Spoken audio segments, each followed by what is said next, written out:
Hello hello hello hello hello बच्चों, बाबा नमस्कार। स्वागत है सभी लोग आज के लेक्चर में। क्या मेरी आवाज आ रही है? क्या मैं दिखाई दे रहा हूं? भारी मात्रा में लोग जुड़ चुके हैं आज हमारे साथ। 23.5 का लोग जुड़े हुए हैं। बहुत नमस्कार नमस्कार नमस्कार। गुड ईवीएम सभी लोगों को, बहुत बहुत गुड ईवीएम। कैसे हैं आप लोग? अरे मालिक यही है, कह रहे हैं मामू किडनैप हो गया। अरे कहां जाएंगे यार। यही है हम। और बताइए कैसे हैं आप लोग? कैसी चल रही है आप लोगों की पढ़ाई? उम्मीद करता हूं बहुत जोरदार चल रही होगी। सुधांशु, अनुपम, रिद्धि, सौरभ, रोहन, नरेंद्र, उज्जवल, अंकुर, राम, नवीन, साहिल, शिवांश, बहुत बहुत नमस्कार बेटा। बहुत बहुत बहुत बहुत जोरदार नमस्कार। आप लोगों को कुछ होमवर्क दिया गया था, करके आए हो कि नहीं? पढ़ते लिखते हो कि नहीं घर पे तुम? सुना है आजकल खूब पढ़ रहे हो। बहुत बढ़िया, इसी तरीके से पढ़ते रहें और आगे बढ़ते रहें, कंसिस्टेंसी मेंटेन करते रहें। ठीक है, चलिए तो मैं आगे बढ़ सकता हूं। बहुत बहुत गुड इवनिंग सभी लोगों को। होमवर्क डिस्कशन कर लें अपन। चलिए तो क्या हम आज करने वाले हैं वो देख लेते हैं। आइए आइए, आज हम आईयूपीएसी नेमिंग ऑफ हाइड्रोकार्बन देखेंगे और हाइड्रोकार्बन में हम अल्केन का आईयूपीएसी नोमेनक्लेचर कवर करेंगे। ठीक है, हाइड्रोकार्बन में हम अल्केन्स का आईयूपीएसी नोमेनक्लेचर कवर करेंगे, है ना। डबल बॉन्ड ट्रिपल बॉन्ड का नेक्स्ट टर्न पे करेंगे। लास्ट टर्न पे मैंने आपको क्लासिफिकेशन ऑर्गेनिक कंपाउंड का बताया था और यह भी बोला था बहुत ज्यादा चिंता करने की जरूरत नहीं है इसमें। धीमे धीमे आपको कंपाउंड्स यूजुअली याद हो जाते हैं, है ना। तो जो मैंने वहां पर एक चार्ट बनाया था उसको एक बार देख लेंगे तो आपसे होमवर्क बन जाएंगे। डिग्री ऑफ अनसैचुरेशन क्या होता था? अलग अलग टाइप से हम देखा करते थे डिग्री ऑफ अनसैचुरेशन। जैसे थोड़ा सा रिकैप दे देता हूं आपको। ठीक है, थोड़ा सा रिकैप दे देता हूं आपको। रिकैप में ऐसा है कि डिग्री ऑफ अनसैचुरेशन हम किसी भी पाई बॉन्डेड कंपाउंड के लिए अगर निकालना चाहते हैं तो हम कैसे निकालते हैं? एक पाई बॉन्ड की एक डीयू होती है, ठीक है। और अगर मैं रिंग की बात करूं तो एक रिंग की एक डीयू होती है। क्या ये बात क्लियर है? एक पाई की एक डीयू और एक रिंग की एक डीयू होती है। क्या ये बात क्लियर है? बेसिकली अपन यही सीखा करते थे और इसी चीज को आपको अप्लाई करना था। मैंने आपको कुछ सवाल दिए थे। खूबसूरत सा आपका टेलीग्राम चैनल है, यहां पर कुछ कुछ इंफॉर्मेशन आती रहती है। आइए जरा होमवर्क कर लेते हैं, है ना। आप लोग मुझे कमेंट करके बता देना, ठीक है।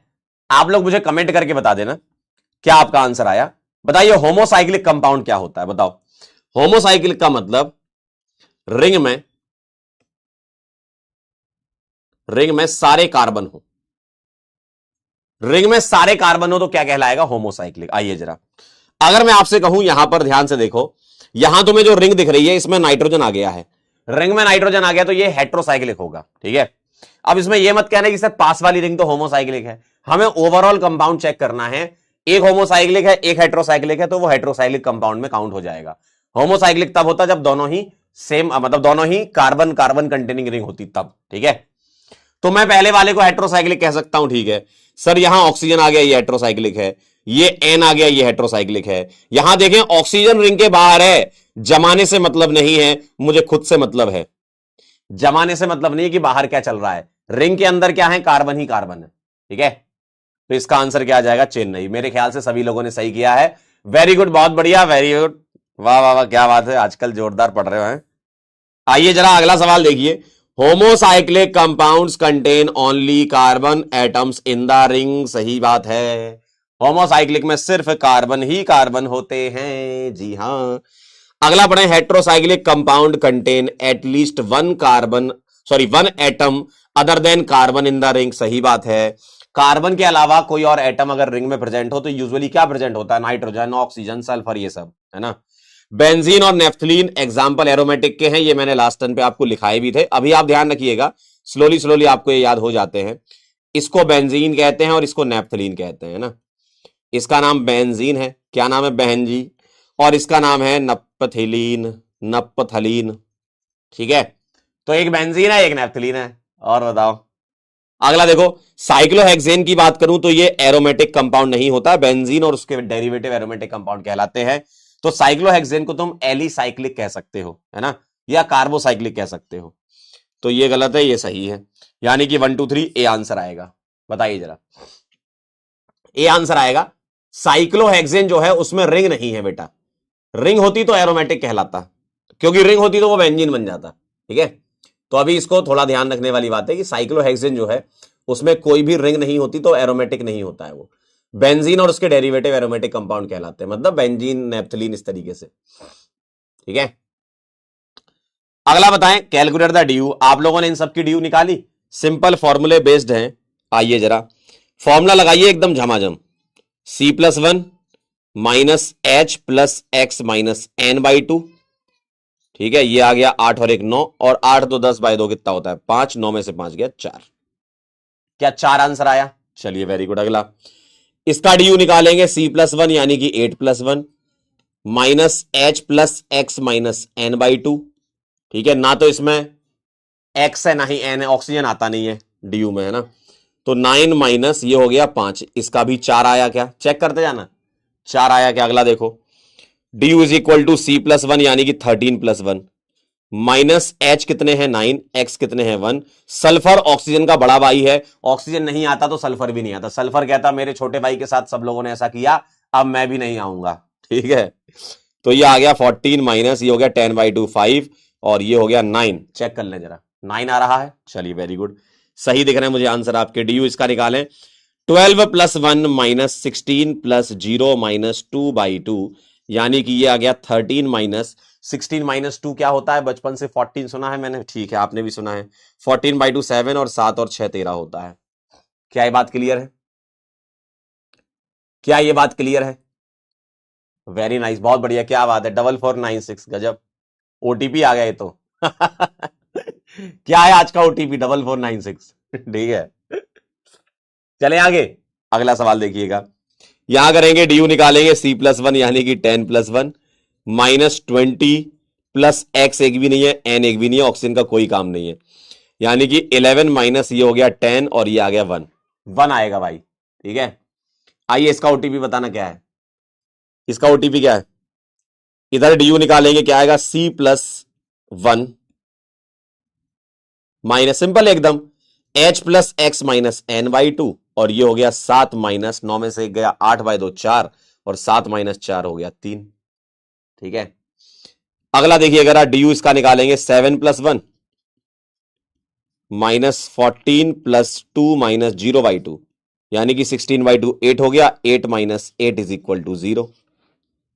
क्या ये बात क्लियर है? क्या बात है, बहुत बढ़िया, खूबसूरत आंसर निकाल रहे हैं आप। यह आएगा C+1 यानी कि 6+1 minus H plus X minus N by two, यह आ गया 4 और 6 और 1 होता है 7, 7 में से 4 गया बेटा 3। इसका ओटीपी है 1303। 1303 आया क्या? आया है, क्या बात है, एकदम मस्त आंसर आ रहे हैं, गजब गजब गजब। अगला देखो, इसका ओटीपी बताना, DU is equal to 10+1 minus 22+0 minus 0/2, ना तो एक्स है ना ही एन है, 11 माइनस 11 0। इसका ओटीपी बताना, 0 आ रहा है इसका। इसका ड्यू निकालेंगे, क्या आएगा? C+1, बहुत बढ़िया, माइनस 16+0 माइनस 0/2, तो ये आ गया भाई साहब 10 माइनस, और ये आएगा 16/2 8, यानी कि 8 आ जाएगा। देखिए जरा, 8 आ जाएगा, सही है ना? सॉरी, बताओ, मतलब गणित देख रहा हूं मेरी। 8 तो ये आया। भाई मैथ्स देख रहा हूं मेरी, मैथ्स। 10 - 8 लिख रहे हैं भाई साहब, बताओ। 8 तो ये है, 10 - 8 2 आता है भाई, बताओ मतलब। इसका ड्यू क्या आएगा? C+1। क्या इतने सारे सवाल देख करके ऐसा लगता है कि यार ये तो बड़ा आसान है यार, तो ध्यान जाता नहीं है। 7 - 3 4 आएगा। क्या ये बात क्लियर है? मैंने कहा ओटीपी इनवैलिड कैसे आ गया? मैंने कहा ओटीपी रॉन्ग है, दोबारा ओटीपी भेजो। कह रहे ओटीपी दोबारा भेजो।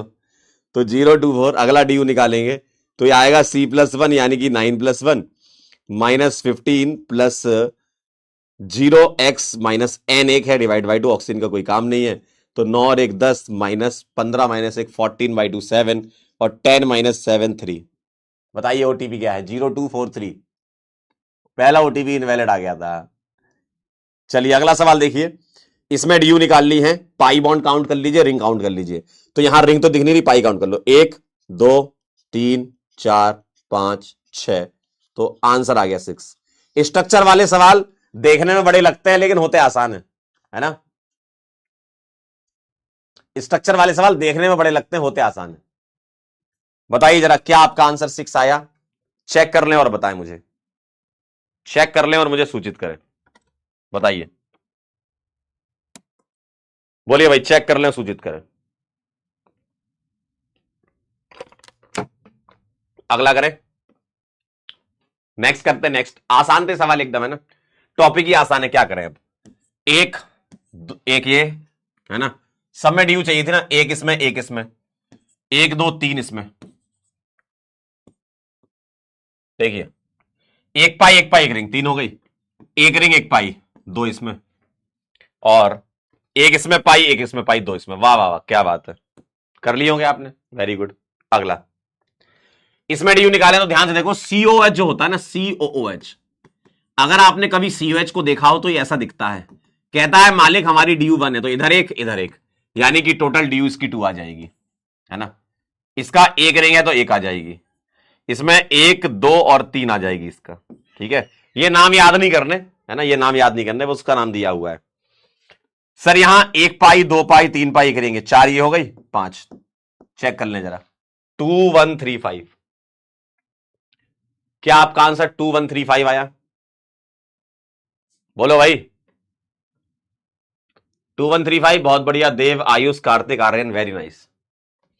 अगला, इसमें मुझे क्या चाहिए, ड्यू निकालनी, बहुत बढ़िया। तो मुझे बताओ, सीएचओ जो होता है, सीएचओ, तो सीएचओ कैसा दिखता है बेटा? सीएचओ ऐसा होता है, सीएचओ ऐसा, ठीक है, सी डबल बॉन्ड एच। और सीएन कैसा दिखता है? सीएन, सी और एन के बीच में बेटा ट्रिपल बॉन्ड होता है, 3 बॉन्ड होते हैं, है ना। तो आइए जरा ध्यान से देखिए, सर एक यहां 2, ठीक, 3, एक यहां 4 और 2 यहां आएगी 6। तो 1 2 3 4 और 2 यहां 6 आएगा, इसका आंसर 6। चेक कर लें जरा, 6 आ रहा है, चेक करो, 6 आ रहा है। कह रहा है पिछले वाले का एक बार फिर से देख लीजिए, आइए जरा, पिछले वाले का एक बार देखिए जरा। 4 तो इसकी ड्यू हो गई, 3 पाई एक रिंग और एक ये हो गया, तो 4 और 1 5 ही तो आया, है ना। इस वाले का 6 आ गया, इधर आओ जरा, ध्यान से देखो, एक ये पाई एक ये रिंग, 2 पाई 3 4 5 6 7 और 8, 8 आएगा इसका। पाई और रिंग काउंट करनी बस आपको, और क्या, पाई और रिंग काउंट करनी बस, और क्या। 6 8 आया सर, वेरी गुड। अगला देखें जरा, इसका ड्यू निकालते हैं, आइए। सर एक और एक 2 पाई 3 4 5 6 7 8 9 10 11 आंसर आ रहा है, देखिए, चेक करिए जरा, 11 चेक करिए, 11 आ रहा है सर। 1, अब ये देखो, ये सीएन लिखा है, देखो ये कार्बन इस कार्बन जुड़ा है तो ये सीएन लिखा है, यानी कि सी ट्रिपल बॉन्ड एन होगा, तो 2 यहां आएगी, ठीक है, 1 यहां आएगी, ठीक। तो 1 2 3 4 5 6 7, अब यहां एनसी लिखा है, तो एनसी ऐसा होता है, एन ट्रिपल बॉन्ड सी ऐसा होता है, ठीक है। तो 2 यहां आएगी, ठीक है, काउंट कर लो। तो 1 2 3 4 5 6 7 8 9, इसका 9 आ रहा है, चेक कर लें, 11 9 आ रहा है आपका, वेरी गुड, बहुत बढ़िया चेक किया आपने। ऋतिक, उत्कर्ष, संजना, कंचन, पूर्वी, आरुष, तृप्ति, वेरी गुड, बहुत बढ़िया। अगला देखें जरा, determine the degree of unsaturation, आइए जरा। सर एक यहां पाई एक यहां रिंग, 2। अब ये जो पीएच होता है, ध्यान से देखना, ये जो पीएच है ना, तो पीएच ऐसा दिखता है, पीएच को बोलते हैं फिनाइल, ठीक है, पीएच का नाम है फिनाइल। आगे से ध्यान रखिएगा, अगर किसी का गलत है कोई बात नहीं, आपको ये पीएच के बारे में नहीं पता था तो आप ये पीएच के बारे में सुन लो। पीएच होता है ऐसा, इसको फिनाइल कहते हैं, है ना। कभी कभी C6H5 भी लिख सकते हैं इस ग्रुप को। तो बेटा ये जो पीएच है, इसको मैं ऐसे लिख सकता हूं क्या, ऐसा। तो काउंट कर लो, 1 2 3 4 5 6, तो इसका 6 आंसर है, ठीक है, ये 4 यहां आएगी, 6 आंसर है, ठीक है। तो ये ध्यान रखना, जो छोटी छोटी बातें मैं बता रहा हूं ना। अगला, सर 1 2 3 और सीओएच में 1 4, तो इसका 4 आएगा, क्योंकि जो सीओएच होता है वो ऐसा होता है। आप कहोगे ऐसे सर कितने ग्रुप ध्यान रखने पड़ेंगे? बेटा धीमे धीमे जैसे ही तुम आईयूपीएससी में आगे बढ़ते जाते हो ना, तुम्हें पूरी क्लैरिटी आने लगती है कि कंपाउंड ग्रुप्स कैसे दिखते हैं, है ना। तो उसकी टेंशन मत लो, आगे मैं आपको फंक्शनल ग्रुप्स का जब आईयूपीएससी बताऊंगा ना, तो वहां पर तुम समझ जाओगे कौन सा फंक्शनल ग्रुप कैसा दिखता है, तो वहां कवर हो जाएगा, वो टेंशन मत लो, ठीक है। अगला देखिएगा जरा, NO2 में सर दिख रहा है 1 पाई, यहां 1 पाई 2, यहां 1 पाई 3 और इधर 4 दिख रहे हैं, 1 2 3 और 1 रिंग, है ना। तो 1 2 3 4 5 6 7, 4 3 7 आंसर आएगा, 7 आएगा। ठीक है, 7 आएगा, 7। ध्यान से देखो सर, यहां पाई, यहां पाई, यहां पाई, और इस बेंजीन वाली रिंग की 6 सॉरी 4, तो 4 5 6 7। अगला देखो सर, इसका तो आप समझ गए 4 आएगी इसकी ड्यू, क्यों? 3 पाई और एक रिंग, 3 पाई और एक रिंग 4 आएगी, 5 6 और 7 7 आएगी। ये काउंट करना बहुत आसान है, 7 7 थाला फॉर अ रीजन। अगला यहां देखें सर, 1 2 3 और 4 इसकी 7 है ना, 4 5 6 और 7 और एक ये 8।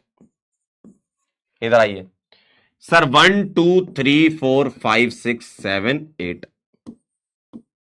चेक करें जरा, क्या आपका आंसर यही आया? बताएं, क्या आपका आंसर 88 आया? 88 88, थाला माइनस थाला +1 फॉर अ रीजन थाला थाला +1 चले आगे। अगला देखो, a cyclic organic compound containing nitrogen atom and 5 carbon atom. Cyclic चाहिए, नाइट्रोजन चाहिए और 5 कार्बन चाहिए और एक नाइट्रोजन, है ना, ऐसा। तो 5 कार्बन 1 नाइट्रोजन, देखो ये सब कार्बन हो गए और ये नाइट्रोजन हो गया। अब ये कह रहे हैं विद डबल बॉन्ड इक्विवेलेंट 4। अब मुझे बताओ, डबल बॉन्ड इक्विवेलेंट इसकी 1 हो चुकी है, तो बाकी की 3 डबल बॉन्ड इक्विवेलेंट ऐसे बना दो।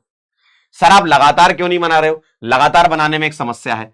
क्या समस्या? ध्यान से देखो, अगर मैं 2 लगातार डबल बॉन्ड बना देता तो इसका हाइब्रिडाइजेशन sp हो जाता, और sp हाइब्रिडाइजेशन एंगल कितना देता है? 180 डिग्री, और 180 डिग्री पर रिंग टूट जाएगी। क्यों? 180 तो ऐसा होता है ना लीनियर, 180 तो ऐसा होता है ना लीनियर। तुम्हारा यहां पर कुछ ना कुछ एंगल आ रहा ना, ये एंगल 180 होना चाहिए। क्या ये 180 है? नहीं है ना। इसका मतलब लगातार नहीं बना सकते आप, लगातार 2 डबल बॉन्ड नहीं बना सकते आप, तो आप अल्टरनेट बना दीजिए। ठीक है, अब बताइए इसमें कितने सिग्मा कितने पाई है, उसका डिफरेंस निकाल लेंगे। सर आप ध्यान से देखें तो हर एक कार्बन पर एक एक एच होगा। ये बहुत प्यारा सवाल था, ये बहुत प्यारा सवाल था। हर एक कार्बन पर एक एक एच होगा, नाइट्रोजन पे एच नहीं होगा। ठीक है, तो मुझे बताइए सिग्मा बॉन्ड कितने आ रहे हैं? सर सिग्मा आ रहे हैं 1 2 3 4 5 6 और 5 ये 11 11 आ रहे हैं। हाइड्रोजन 5 लगे ना, हाइड्रोजन तो सिग्मा बनाता है, 11 आ रहे हैं। और पाई बॉन्ड कितने आ रहे हैं मालिक? पाई बॉन्ड इसके 3 ही दिख रहे हैं चमकते हुए, और आपको 11 - 3 चाहिए था, यानी कि 8 आंसर आ जाएगा। क्या ये बात क्लियर है? 11 - 3 8, बड़ा प्यारा सवाल था ये। कितने लोगों ने किया था इसको? कितने लोगों ने किया था इसको? आया था आपका आंसर? वेरी गुड, जिनका आंसर आया था वेरी गुड, जिनका नहीं आया सीख लो कैसे किया गया है सवाल, है ना। अगला बताएं, विच of the following compound have pi bond? बताओ किसमें पाई बॉन्ड होंगे, तो ड्यू चेक कर लेंगे अपन, ड्यू, है ना। आइए जरा ड्यू निकाल लें, इसकी कितनी आएगी? 10 + 1 - 21 + x - n/2। ठीक है, तो ये आ गया 11 माइनस और 10, यानी कि 1 आ जाएगा, यानी कि 1 पाई हो सकता है ना। थोड़ा सवाल को मॉडिफाई करके लिखना चाहिए, with the following compound may have pi bond, तो ताकि हम DU1 पे सोच लें। DU1 पे क्या होता है? 1 पाई, यहां पर मे हैव कर लीजिएगा, है ना। तो यहां पर आप एक रिंग ले सकते हो और एक पाई ले सकते हो, यानी कि पॉसिबिलिटी के बारे में पूछ रहे हैं, तो पाई यहां हो सकता है ना, रिंग भी हो सकती है लेकिन पाई भी हो सकता है ना।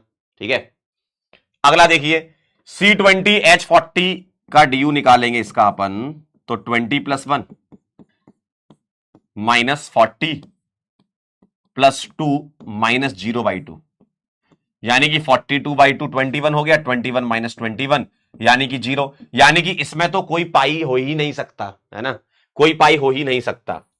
अगला देखें जरा, इसका निकालें DU, इसका DU निकालेंगे तो 30 + 1 30 + 1 -50 + 2 -0/2, और 52/2 आ गया 26, और 31 - 26 आ जाएगा 5, यानी कि इसमें DU 5 है तो पाई हो सकता है। ठीक है, 5 और रिंग भी हो सकती है, लेकिन मे हैव कर लिया, सवाल को थोड़ा सही कर लिया। पाई हो सकता है कि नहीं ये पूछा गया है ना। C7H12 देखें जरा, DU आ जाएगी 7 + 1 -12/2, क्योंकि बाकी सब तो 0 0 है, तो 8 - 6 = 2, यानी कि इसमें भी पाई हो सकता है। ACD स्टार लगा था, मल्टीपल आंसर करेक्ट था ये। क्लियर है एकदम? क्या ये बात क्लियर है? क्या मैं आगे बढ़ जाऊं तो मैं रिश्ता पक्का समझूं? ठीक है,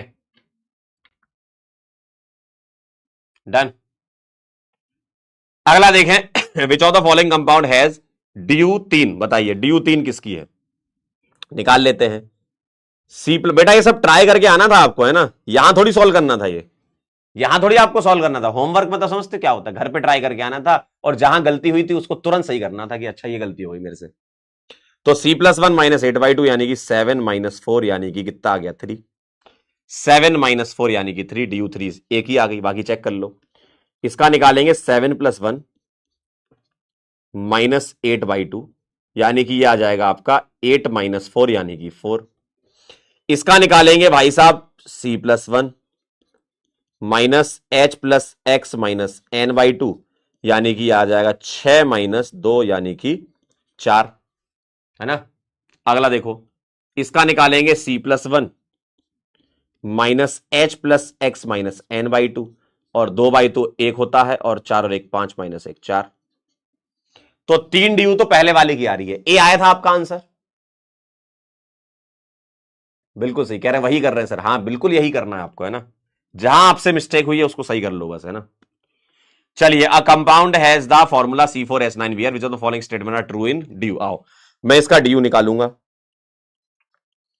C+1 minus H+X minus N/2, तो ये आ जाएगा मालिक 4 और 1 5 माइनस 9 और 1 10/2 कितना होता है 5, 0 आ रहा है, तो इट्स DU इज 0। क्या ये बात सही है? अगला बताएं जरा, it can only be an open chain, बिल्कुल सही बात है, ओपन चेन ही होगा क्योंकि DU 0 है, DU 0 है तो ओपन चेन होगा। इट मस्ट कंटेन रिंग, गलत बात है, रिंग कैसे आ जाएगी DU 0 है तो, अरे चाचा DU 0 है रिंग कैसे आ जाएगी। It can not contain double bond, ये भी सही बात है, ये सही बात है, can not contain double bond, सही बात है ये। तो AB डिविलियर्स आंसर आ जाएगा आपका, सही है। बताइए जरा, क्या आपके ये सही आ रहे हैं आंसर? चलिए वेरी गुड, बहुत बढ़िया, सही जा रहे हैं। अगला देखें जरा, consider the formula C8H10 what can be deducted about its structure from DU। आओ अगर मैं इसकी DU निकालूं तो क्या आ जाएगा, C+1 minus H+X minus N/2, तो यह आ जाएगा 9 माइनस 5 यानी कि 4। DU4 से क्या समझते हो तुम, बताओ DU4 से क्या समझते हो, बोलो DU4 से क्या समझते हो, बोलो। Sir it must contain at least 1 benzene ring, हो सकता है बिल्कुल, है ना, बेंजीन रिंग इसमें होगा। बेंजीन रिंग की DU क्या होती है 4, और मल्टीपल आंसर करेक्ट है यानी कि सारा सोचना है, इसका भी DU कितना है 4, तो हो सकता है कि DU 4 हो जाए। It could have 2 double bond and 1 ring, मुझे बताओ 2 डबल बॉन्ड और 1 रिंग हो सकती है क्या, बोलो बोलो, अरे बोलो चाचा जल्दी से इधर। क्या 2 डबल बॉन्ड यानी कि 2 पाई और 1 रिंग, तो ये गलत हो गया, DU 4 है, DU 4 है, DU 4 है ना। अगला, it got have 1 triple bond and 1 double bond, देखो अगर 1 ट्रिपल बॉन्ड हुआ तो DU 2 है और 1 डबल बॉन्ड हुआ तो DU 1 है, यानी कि ये भी नहीं हो सकता। बताइए जरा, क्योंकि इसकी DU तो 3 आएगी ना, अगर ट्रिपल बॉन्ड हुआ तो 2 और डबल बॉन्ड हुआ तो 1, तो DU 3 आती इसकी। इसकी भी DU कितनी आ रही है, 2 डबल बॉन्ड और 1 रिंग यानी कि इसकी भी 3 आ रही है। सर 2 रिंग्स आ जाएं, 2 रिंग्स, 2 रिंग्स का DU 2 और 2 डबल बॉन्ड्स आ जाएं तो इसका भी DU 2, यानी कि टोटल DU कितना हो जाएगा 4, है ना, यानी कि AD आएगा आंसर, AD आंसर आएगा, AD आंसर आएगा, AD। कह रहे हाफ पैंट पहनवा रहे बेटा, घर से क्लास ले रहे हैं, घर से क्लास ले रहे हैं, हाफ पैंट में ले सकते, क्यों नहीं ले सकते, बताइए। अगला, which of the following statement about DU are true, बताओ। अब benzene ring contribute 4 to the DU, सही बात है, बेंजीन को तो अब तुम समझ ही गए हो, बहन जी को, बहन जी को समझ चुके हैं हम, अब 3 पाई 1 रिंग होता है, जी हां 3 पाई 1 रिंग। अगला, each double bond contribute 1 to DU, each double bond, सही बात है ये भी। A triple bond contribute 3 to DU, triple bond जो है वो DU 2 रखती है, डबल बॉन्ड तो DU 1 रखती है, ट्रिपल बॉन्ड DU 2 रखती है। Oxygen atom do not affect the, सही बात है। AB de Villiers, again AB de Villiers. अच्छा पिछले वाले में थोड़ा सा ये सही कर लो, इट कुड कर लीजिए तो ज्यादा मेरे ख्याल से बेटर, क्योंकि मल्टीपल आंसर पूछा ना। ठीक है, it could have at least one benzene, ऐसा करके, है ना। ठीक है, अगला सवाल, फाइंड डबल बॉन्ड इक्विवेलेंट। मुझे बताइएगा सर, 1 2 3 4 पाई हो गए, 5 6 7 रिंग हो चुकी है, 3 4 पाई। अगले वाले में ध्यान से देखो सर, हर एक बेंजीन की 4 4 होती है, तो 4 4 8 4 12 और 4 16। और बेटा एक तो ये आएगी बीच वाली, गौर से देखो, अगर आपकी नजर यहां नहीं पड़ी तो ये बड़ी रिंग दिख रही है एक पूरी, ये पूरा भी तो एक साइक्लिक सिस्टम है, पूरा पूरा भी तो एक साइक्लिक कंपाउंड दिख रहा है आपको पूरा। ठीक है, तो इसका आएगा 17, 16 नहीं आएगा बेटा, 17 आएगा। बहुत प्यारा सवाल था। आपकी नजर बेंजीन पर ही रहती है, ठीक है, और उसमें से भी पता क्या खेला आपके साथ, इधर ओपन करके लिख दिया, इधर गोला बना दिया, कोई दिक्कत नहीं, आप ओपन करके लिखो, गोला बना के लिखो, हैं तो 3 ही डबल बॉन्ड ना। ठीक है, तो 17 आंसर आएगा, 16 मत लगा देना, बड़ी वाली रिंग भी तो है, बड़ी वाली। ठीक है, अगला, डिग्री ऑफ अनसैचुरेशन निकालिए जरा, 1 रिंग 2 रिंग 3 रिंग 4 5 6, सीओएच में एक पाई होगा, है ना, तो 1 2 3 1 2 3 4 5 6 7, ये भी तो रह गया एक रिंग, है ना, तो 1 2 3 4 रिंग हो गई और 3 पाई हो गया यार, 7। डी आंसर आएगा, 7 आएगा। ठीक आहे, तो मैं रिश्ता पक्का समझू, बताओ जरा, 4 रिंग और 3 पाई 7 ही तो आएगा। कह रहे हैं आपको ठंड नहीं लग रही, मेरे यहां टेम्परेचर 48 डिग्री सेंटीग्रेड चल रहा है अभी। अगला बताइए जरा, विटामिन D3 ऐसा कह रहे हैं, लेकिन आपको ऐसे नाम हम ध्यान देना, आप तो कंपाउंड देखो, ये मल्टीपल मैचिंग आपको दिख रही होगी, आप बताओ जरा, ए का अमीन हो सकता है क्या सर? अमीन तो नहीं हो सकता। 2 डिग्री अल्कोहल, सर ये देखो OH जिस कार्बन से जुड़ा है वो 2 कार्बन जुड़ा है, तो ये 2 डिग्री अल्कोहल कहलाएगा, यानी कि ए का क्यू हो जाएगा। DU6 तारीख है, चेक कर लेते सर, 1 2 3 4 5 6 बिल्कुल सही है, यानी कि QR हो जाएगा। DU2 तो होगा नहीं। चलिए अगला, नेक्स्ट देखेंगे बी वाले का, 1 डिग्री अमीन है क्या? नाइट्रोजन से डायरेक्टली एक ही कार्बन कनेक्टेड है, तो 1 डिग्री अमीन पी आ जाएगा। क्या इसकी DU6 आ रही है? नहीं। पीएच की बात करूं तो पीएच की डिग्री DU4 होती है ना। पीएच यानी कि क्या है? पीएच यानी कि क्या है? बेंजीन रिंग, उसकी 4 DU हो जाएगी। ठीक है, तो DU4 आएगी, 2 तो नहीं आएगी, ना ही 6 आएगी। ठीक है, इसकी DU4 आएगी, तो इसका पी ही आंसर आएगा। अगला बताएं, इस वाले का बताएं, क्या ये 1 डिग्री अमीन है? अमीन तो नहीं है, एल्कोहल भी नहीं है। ठीक है, DU6 आ रही है क्या? नहीं। DU2 आ रही है, एक ये पाई एक ये पाई, तो DU2 यानी कि एस आ जाएगा, तो QR P और एस आएगा। ठीक है कह रहे डेजर्ट में रहते हो आइए जरा डेजर्ट में होमवर्क सॉल्व कर लेते हैं। The degree of unsaturation is C6H12 का कितना है? 1। निकाल लो जरा, DU आएगी C+1 -12/2, यानी कि 1 आ जाएगी। बिल्कुल सही बात है, बिल्कुल सही बात है, यानी कि ये सही है। The compound must contain 1 triple bond. मुझे एक बार बताओ, अगर 1 ट्रिपल आ गया तो इसकी DU तो 2 हो जाएगी, DU जबकि उस कंपाउंड की तो 1 है, यानी कि ट्रिपल बॉन्ड तो एग्जिस्ट ही नहीं करेगा उसके लिए, उस मॉलिक्यूलर फॉर्मूले के लिए। ठीक है, तो असर्शन सही है, रीजन फॉल्स है। अगला देखो, C5H8O, निकाल लेते हैं DU इसकी, 5 + 1 -8 + 0 -0/2, 6 - 4 2 आ रही इसकी DU। The compound has 2 DU, बिल्कुल सही पहला। The oxygen atom does not affect the DU, बिल्कुल सही बात है। The molecule could represent a cyclic compound, को रिप्रेजेंट कर सकता है, बिल्कुल कर सकता है। और एन एल्काइन, बिल्कुल सही, DU2 है। इट में contain 1 ring and 1 double bond. मुझे बताओ, एक रिंग हो जाए और एक डबल बॉन्ड हो जाए, क्या ऐसा हो सकता है क्या? नहीं भाई, एक रिंग और एक डबल में, अच्छा हाँ हो सकता है, हो सकता है, सही तो है। एक रिंग हो जाए तो DU1 हो जाएगी, और डबल हो जाए यानी कि इसकी भी तो DU1 हो जाएगी, यानी कि 2 हो जाएगी DU। ऑल ऑफ दीज आ जाएगा, सही है, ऑल ऑफ दीज आ जाएगा। अगला बताएं, नेक्स्ट। आय हाय क्या बात है, मैंने आपको लास्ट टर्न पे, अगर आप ध्यान से देखो तो मैंने इतने हिस्से का आपको करवा रखा था। ये देखो, ये इसकी DU कितनी निकाली थी? 5 निकाली थी। 4 इसकी आ जाएगी बेंजीन की, 3 पाई 1 रिंग, 5 4 9 10 11 12 और 13, ये भी तो 2 रिंग दिख रही है, 13 आ जाएगा आंसर, मतलब X आ जाएगा 13। अब मुझे इसके बारे में बताना है, तो ध्यान से देखो, CH3 C double bond O, N पर 2 बार लगा है, 2 बार, ऐसा ऐसा 2 बार लगा लो, और पीएच को मैं ऐसे लिख सकता हूं, तो 4, 5 और 6, यानी कि वाई की वैल्यू 6 आ जाएगी। तो 13 माइनस 6 कितना होता है? 7।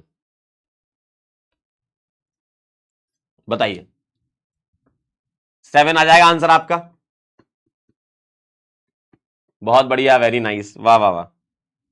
नेक्स्ट आइए, in which case state of hybridisation of each atom retained. Each atom retain, ध्यान से देखना, ये बेटा डबल बॉन्ड में 3 सिग्मा है sp2, यहां भी sp2, यहां बेटा 4 सिग्मा होगा sp3, और यहां आ गया कार्बोकेटाइन sp2।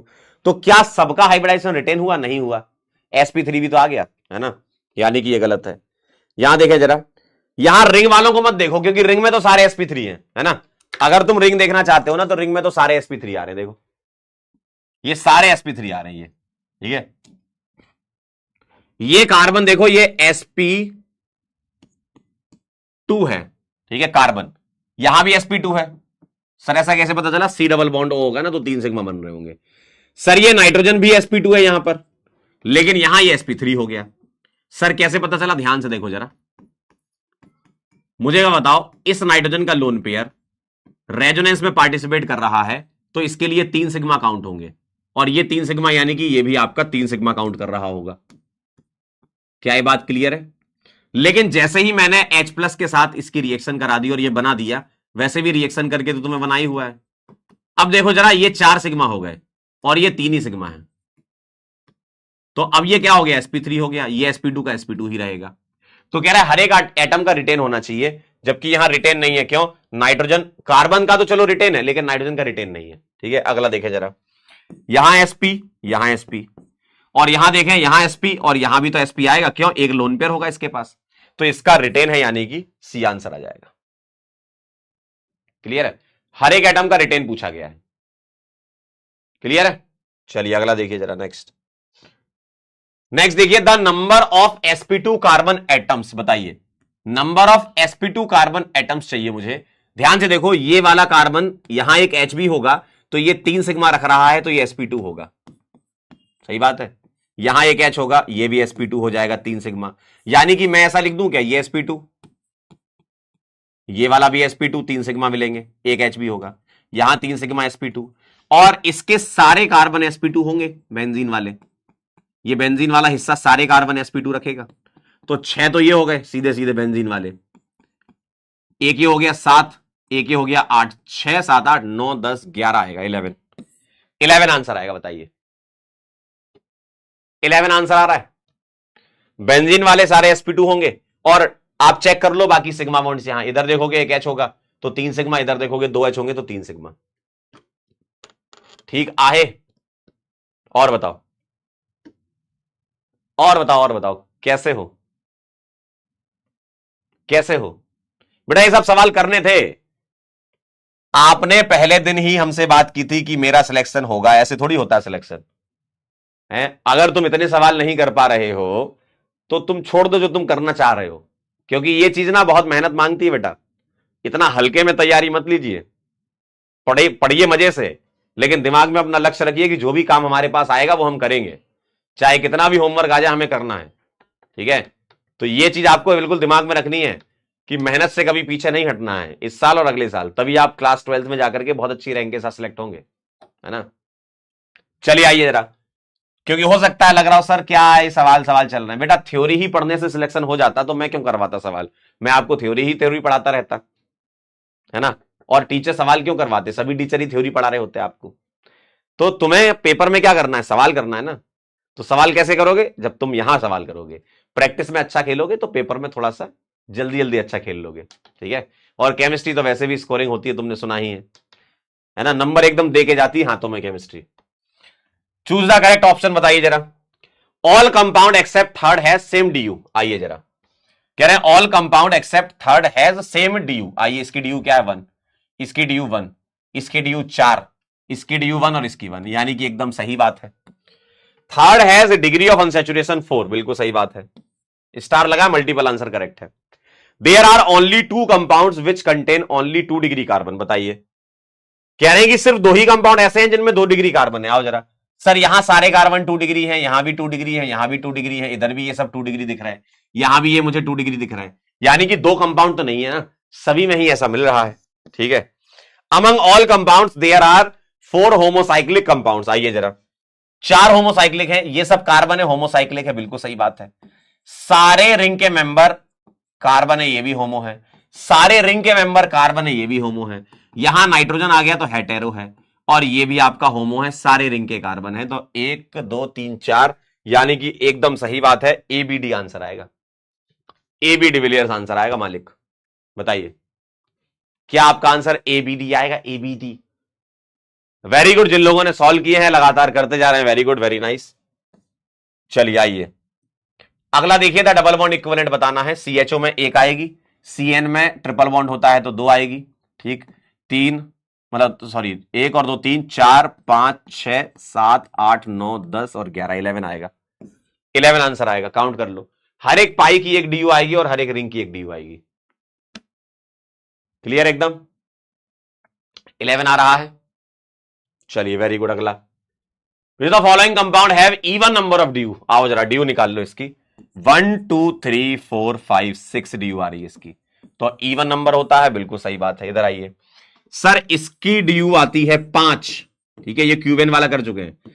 6 7 क्योंकि ट्रिपल होगा, यहां एक पाई है तो 8, यानी कि ये 5 2 7 और 1 8, इसका भी इवन आ रहा है।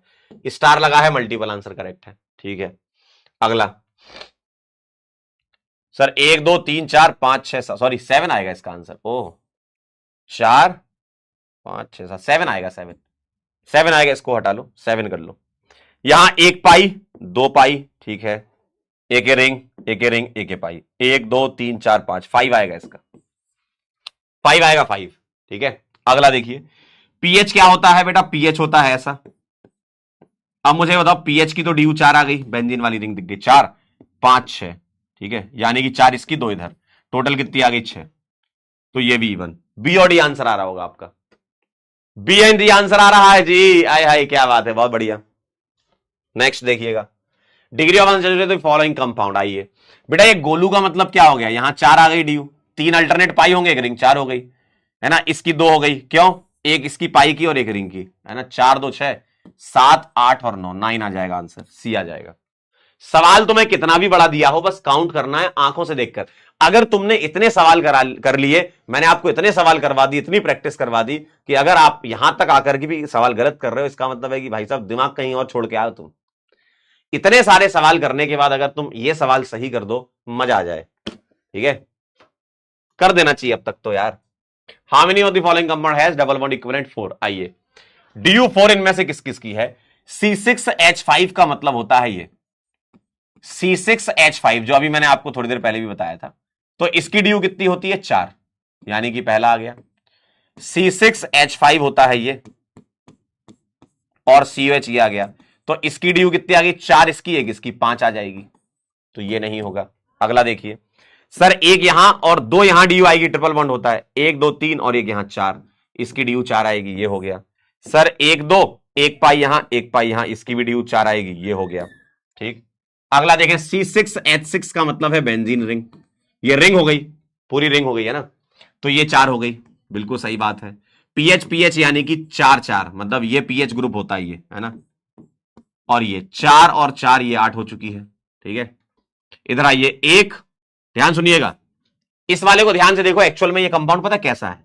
ये बाहर की साइड आ रहा है, मतलब ये कुछ ऐसा है, ध्यान से देखना।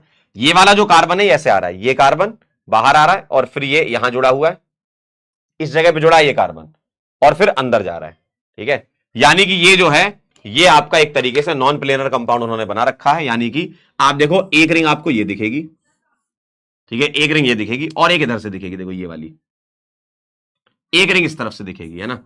तो इसका मतलब है एक रिंग ये, एक रिंग है। अगर मैं इसको बनाना चाहूं तो ऐसे बना सकता हूं, सुनना, मैं इसको ऊपर से दबा दूं, अगर ऊपर से दबा दूं तो मुझे ऐसा दिखेगा क्या? अगर मैं ऊपर से दबा दूं तो ऐसा दिखेगा क्या? देखना, देखिए जरा, तो ये और ये सेम बात है ना। तो आप क्या करो, इसको काउंट कर लो, इसमें काउंट कर लो। सर एक पाई एक रिंग ये, एक रिंग है, 1 2 3 4, तो इसकी ड्यू भी 4 आएगी, ठीक है। अगला देखो, इधर देखो, एक यहां पाई, एक ये 2, एक यहां पाई 3, एक ये 4, इसकी भी 4 आएगी। तो कौन कौन से हो गए? 1 2 5 6, 7 और 8, है ना, ये आएगा आपका। ठीक है, क्या ये बात क्लियर है? तो कितने आ गए आंसर बता दो जरा। 1 2 3 4 5 6, 6 आ जाएगा टोटल आंसर। हाउ मैनी पूछा है ना। ठीक, क्या ये बात क्लियर है? बोलिए भाई, क्या ये मामले क्लियर है? चलिए वेरी गुड, बहुत बढ़िया। आंसर की देख लीजिएगा, बहुत अच्छी चीज लग रही है।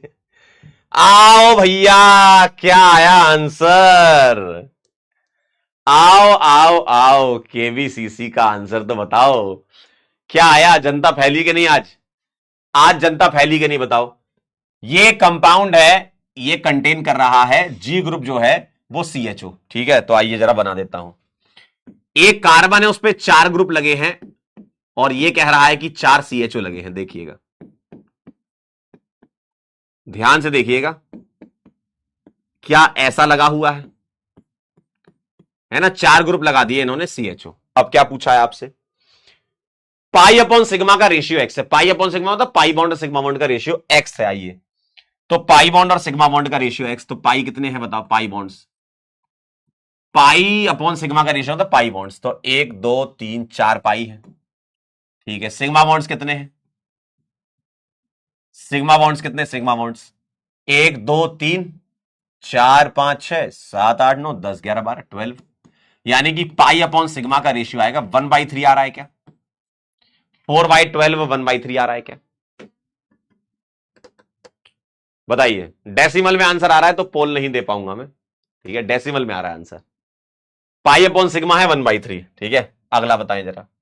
The ratio of number of lone pair electrons and H atom is by, इसी में ही चेक करना है कि number of lone pair electrons चाहिए। मुझे बताना जरा, क्या यहां पर 1 2 3 4 ये 4 इलेक्ट्रॉन होंगे, 5 6 7 8, हर एक ऑक्सीजन पे 2 2 लोन पेयर, 9 10 11 12 13 14 15 16, 16 आ जाएंगे लोन पेयर इलेक्ट्रॉन्स। ठीक है, तो 16 लोन पेयर इलेक्ट्रॉन्स हैं ये इलेक्ट्रॉन्स, तो 16 आ जाएंगे लोन पेयर इलेक्ट्रॉन्स। यहां फैल गए क्या आप? 16 आएंगे लोन पेयर इलेक्ट्रॉन्स। और एच एटम कितने हैं? मुझे इसका रेशियो निकालना ना। हाँ, लोन पेयर इलेक्ट्रॉन 16 है और एच एटम कितने हैं? 1 2 3 4। एच एटम जो है, एच एटम जो है वो कितने हैं? 4 एच एटम है, तो 16/4 ये वाई आ जाएगा। वाई आ जाएगा आपका 16/4, यानी कि ये 4 आ जाएगा। क्या आपने सही निकाल लिया था? क्या आपने ये सही निकाल लिया था बताओ? 4 आपने सही निकाल लिया था। चलिए अगला देखिए। पीएच ऑफ 10 की पावर -8 मोलर HCl, ये आयनिक इक्विलिब्रियम का डाल दिया था मैंने। Z की वैल्यू ये है, ये आएगी आपकी 6.9। 10 की पावर -8 मोलर HCl में वाटर का भी 10 की पावर -7 ऐड होता है एट 25 डिग्री सेंटीग्रेड। तो आप उसका लॉग वगैरह निकालोगे तो 6.9 आता है। ये आपने किया होगा सवाल। ठीक है, तो चलिए आपको Z पता चल गया। Z कितना है? Z है आपका 6.9। आइए W निकाल लेते हैं। The number of valence electrons is most abundant element in earth crust. Most abundant यानी कि ऑक्सीजन, ऑक्सीजन में वैलेंस इलेक्ट्रॉन 6 होते हैं। ठीक है, तो W आ जाएगा आपका 6, तो W आ गया आपका 6। जोड़ दो जरा, क्या आ रहा है? X plus Y plus Z plus W। X कितना है आपका? 1/3। ठीक है, ये X आ गया। Y कितना है आपका? 4। Z कितना है आपका? 6.9। और W कितना है आपका? 6। ठीक है, 6 और 4 10 और 6 16, 16.9 प्लस 1/3, है ना? ऐसा कुछ है ना? चेक कर लें जरा, चेक कर लें और बताएं कितने लोगों का सही आया। बोलिए बोलिए बोलिए बोलिए, बताइए। कुछ ऐसा भी कह रहे हैं कि एल्यूमिनियम क्यों नहीं लिया। बेटा यहां देखो, ये क्या लिखा है? क्या लिखा है? ये शब्दों को ही तो पकड़ना है आपको, इसी से तो खेल देते हैं हम। एलिमेंट की बात कर रहा हूं, है ना? कितना आ रहा है ये? 0.33 और ऐड कर दो, 0.33, तो 17 3 के समथिंग ऐसा 2 के समथिंग आ रहा है ना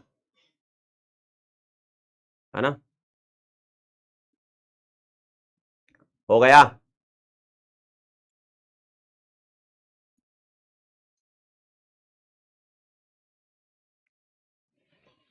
क्या ये बात क्लियर है? कितने लोगों का आया ये? All correct? ईमानदारी से बताओ कितने लोगों का आया ये?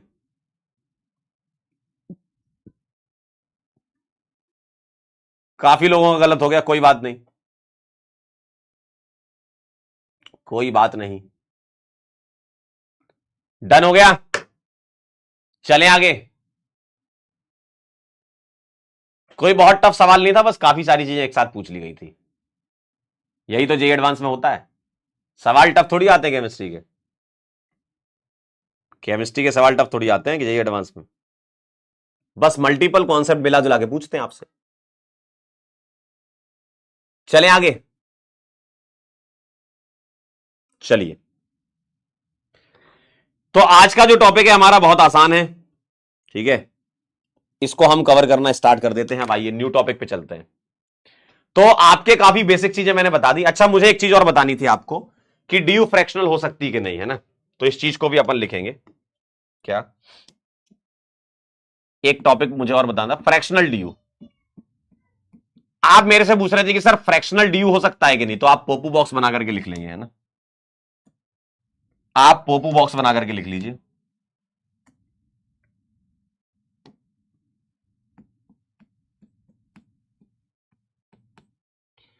फ्रैक्शनल डी यू जो है वो पॉसिबल है, लेकिन कहां पॉसिबल है, ध्यान सुनिएगा। अगर मैं आपसे कहूं मुझे बताना CH3CO नेगेटिव, इसकी डी यू निकालो, तो आपका मन क्या कहेगा पता है? आपका मन कहेगा कि इसकी डी यू 1 होगी, क्यों? 1 पाई है। लेकिन ये गलत है, ठीक है। देखो, नेगेटिव तो नहीं हो सकती डी यू पॉजिटिव होगी, लेकिन फ्रैक्शनल हो सकती है ना। ध्यान से देखिएगा, तो इसका डी यू जो है वो डी यू क्या आ रहा है? 1 आ रहा है आपके हिसाब से, अभी जो आपको लग रहा है, आपने जैसे सीखा, आपको लग रहा है डी यू 1 आ रहा है, लेकिन इसका डी यू 1 नहीं है, इसका डी यू 1 नहीं है। ध्यान से सुन लीजिए जरा, इसका डी यू 1 नहीं है, ठीक है। तो सर क्या है, आइए मुझे बताइए, इस टोटल कंपाउंड में कार्बन कितने हैं? सर कार्बन 2 हैं। हाइड्रोजन कितने हैं? सर 3 हैं, ठीक है। और ऑक्सीजन कितने हैं? सर 2 हैं और एक माइनस चार्ज है, यही है। C2H3O2 नेगेटिव लिख सकता हूं मैं इसका फॉर्मूला? बताइए, क्या मैं इसका फॉर्मूला ये लिख सकता हूं C2H3O2 नेगेटिव? बताओ जरा, बोलिए बोलिए। C2H3O2 नेगेटिव, इधर आओ बेटा, पढ़ाई कर लो, देखो मेन इंपॉर्टेंट काम ये है भाई, यहां जो इतना इंपॉर्टेंट टॉपिक चल रहा है ये सीख लो भाई। तुम इसी में लगे रहो, कौन किससे एंग्री हो रहा है, कौन किससे खुश हो रहा है, कौन किसको क्लास में फोन लगा रहा है भाई। भाई साहब, तुम पढ़ने आए हो भाई, समझ में आता कि नहीं? तो तुम इस पर फोकस करो, इतनी बढ़िया चीज मैं बता रहा हूं। फिर पता है, जो लोग ये सब करते रहते हैं ना, ये फिर प्रयास तक यही करते रहते हैं, ठीक है। तो इसलिए अगर तुम्हें लक्ष्य में ही सिलेक्ट होना है तो ये सीख लो। आइए जरा, C2H3O2 नेगेटिव, ध्यान से देखना जरा, बहुत इंपॉर्टेंट बात चल रही है। C2H3O2 नेगेटिव लिख सकता हूं। अब मुझे बताओ, इसका डी कैसे निकालते हो तुम? क्या तुम्हें इसका डी निकालना आता है? इधर आइए, क्या तुम्हें इसका डी निकालना आता है? फटाक से फॉर्मूला लगाओ, निकालो जरा। कह रहे बोर्ड का कलर चेंज हो गया। अरे मालिक, वही कलर है यार, कैसी बातें हैं ये। आइए जरा, बोलिए बोलिए, इधर आइए। इसका डी निकालना आता है तुमको? सर इसका डी आता है C+1, यानी कि 2+1, ठीक है, C+1 माइनस H कितना है? H है मालिक 3, प्लस X कितना है? X है 0, N कितना है? 0। ऑक्सीजन का काम होता नहीं है, डिवाइडेड बाई 2। आओ जरा इधर, 2 और 1 कितना हो गया? 3, और 3 में से 1.5 माइनस करोगे तो डी क्या आ रही है? 1.5। सर ये 1.5 का मतलब क्या? 1.5 ही आ रही ना सर, ये 1.5 का क्या मतलब है, क्या मीनिंग है इसके, उसको समझते हैं। एक्चुअल में पता है इसमें क्या हुआ? इस कंपाउंड में है रेजोनेंस, इस कंपाउंड में रेजोनेंस। तो जब कभी भी चार्ज स्पीसी रेजोनेंस कर रही होगी। ये जो फ्रैक्शनल ड्यू है ये कहां होती है? इन चार्ज स्पीसी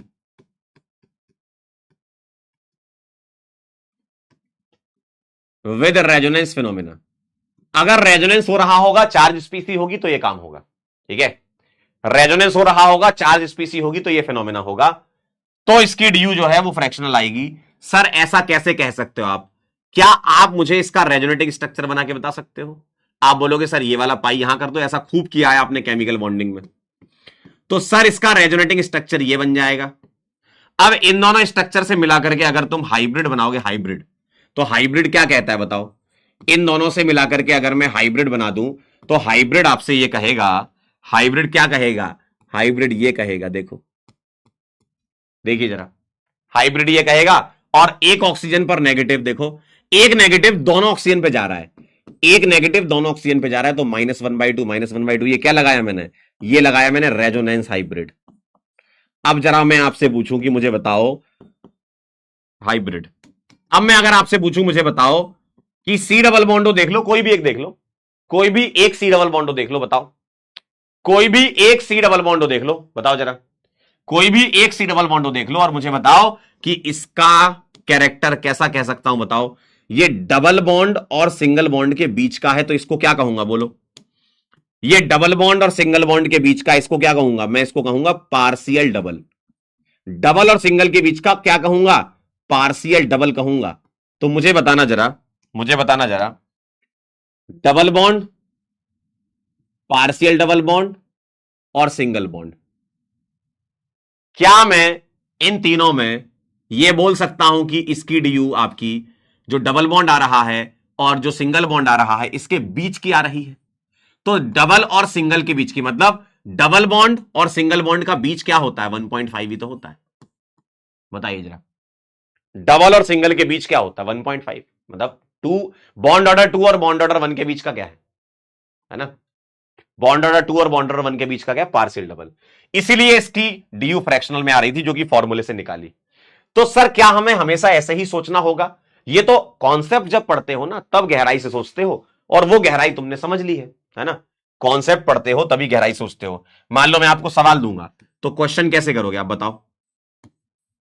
अगर मैं आपको सवाल दे दिया, मान लो ये सवाल दे दिया, तो आप कैसे करोगे?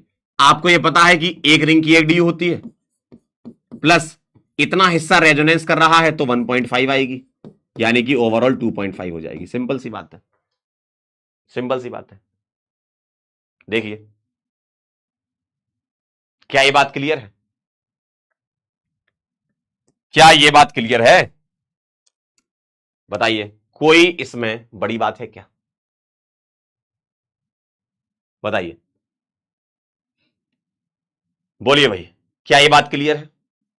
Sir how to identify resonance, chemical bonding में रेजोनेंस सर ने पढ़ाया है। आज ही क्लास के बाद केमिकल बॉन्डिंग के नोट्स देखना, सर ने वहां पर रेजोनेंस पूरा डिटेल में पढ़ाया, उसको आप पढ़ लीजिएगा, है ना? क्या मैं आगे बढ़ सकता हूं? क्या मैं आगे बढ़ सकता हूं मालिक? तो एक रिंग का एक ड्यू है और यहां पर पार्शियल डबल बॉन्ड कैरेक्टर की वजह से 1.5, तो ओवरऑल 2.5 आ जाएगा। इसको नोट कर लो तो मालिक मुझे सूचित कर देना, क्योंकि अब मैं शुरू करने जा रहा हूं आईयूपीएससी। ठीक है, अब मैं शुरू करने जा रहा हूं आईयूपीएससी नॉमेनक्लेचर। ठीक है,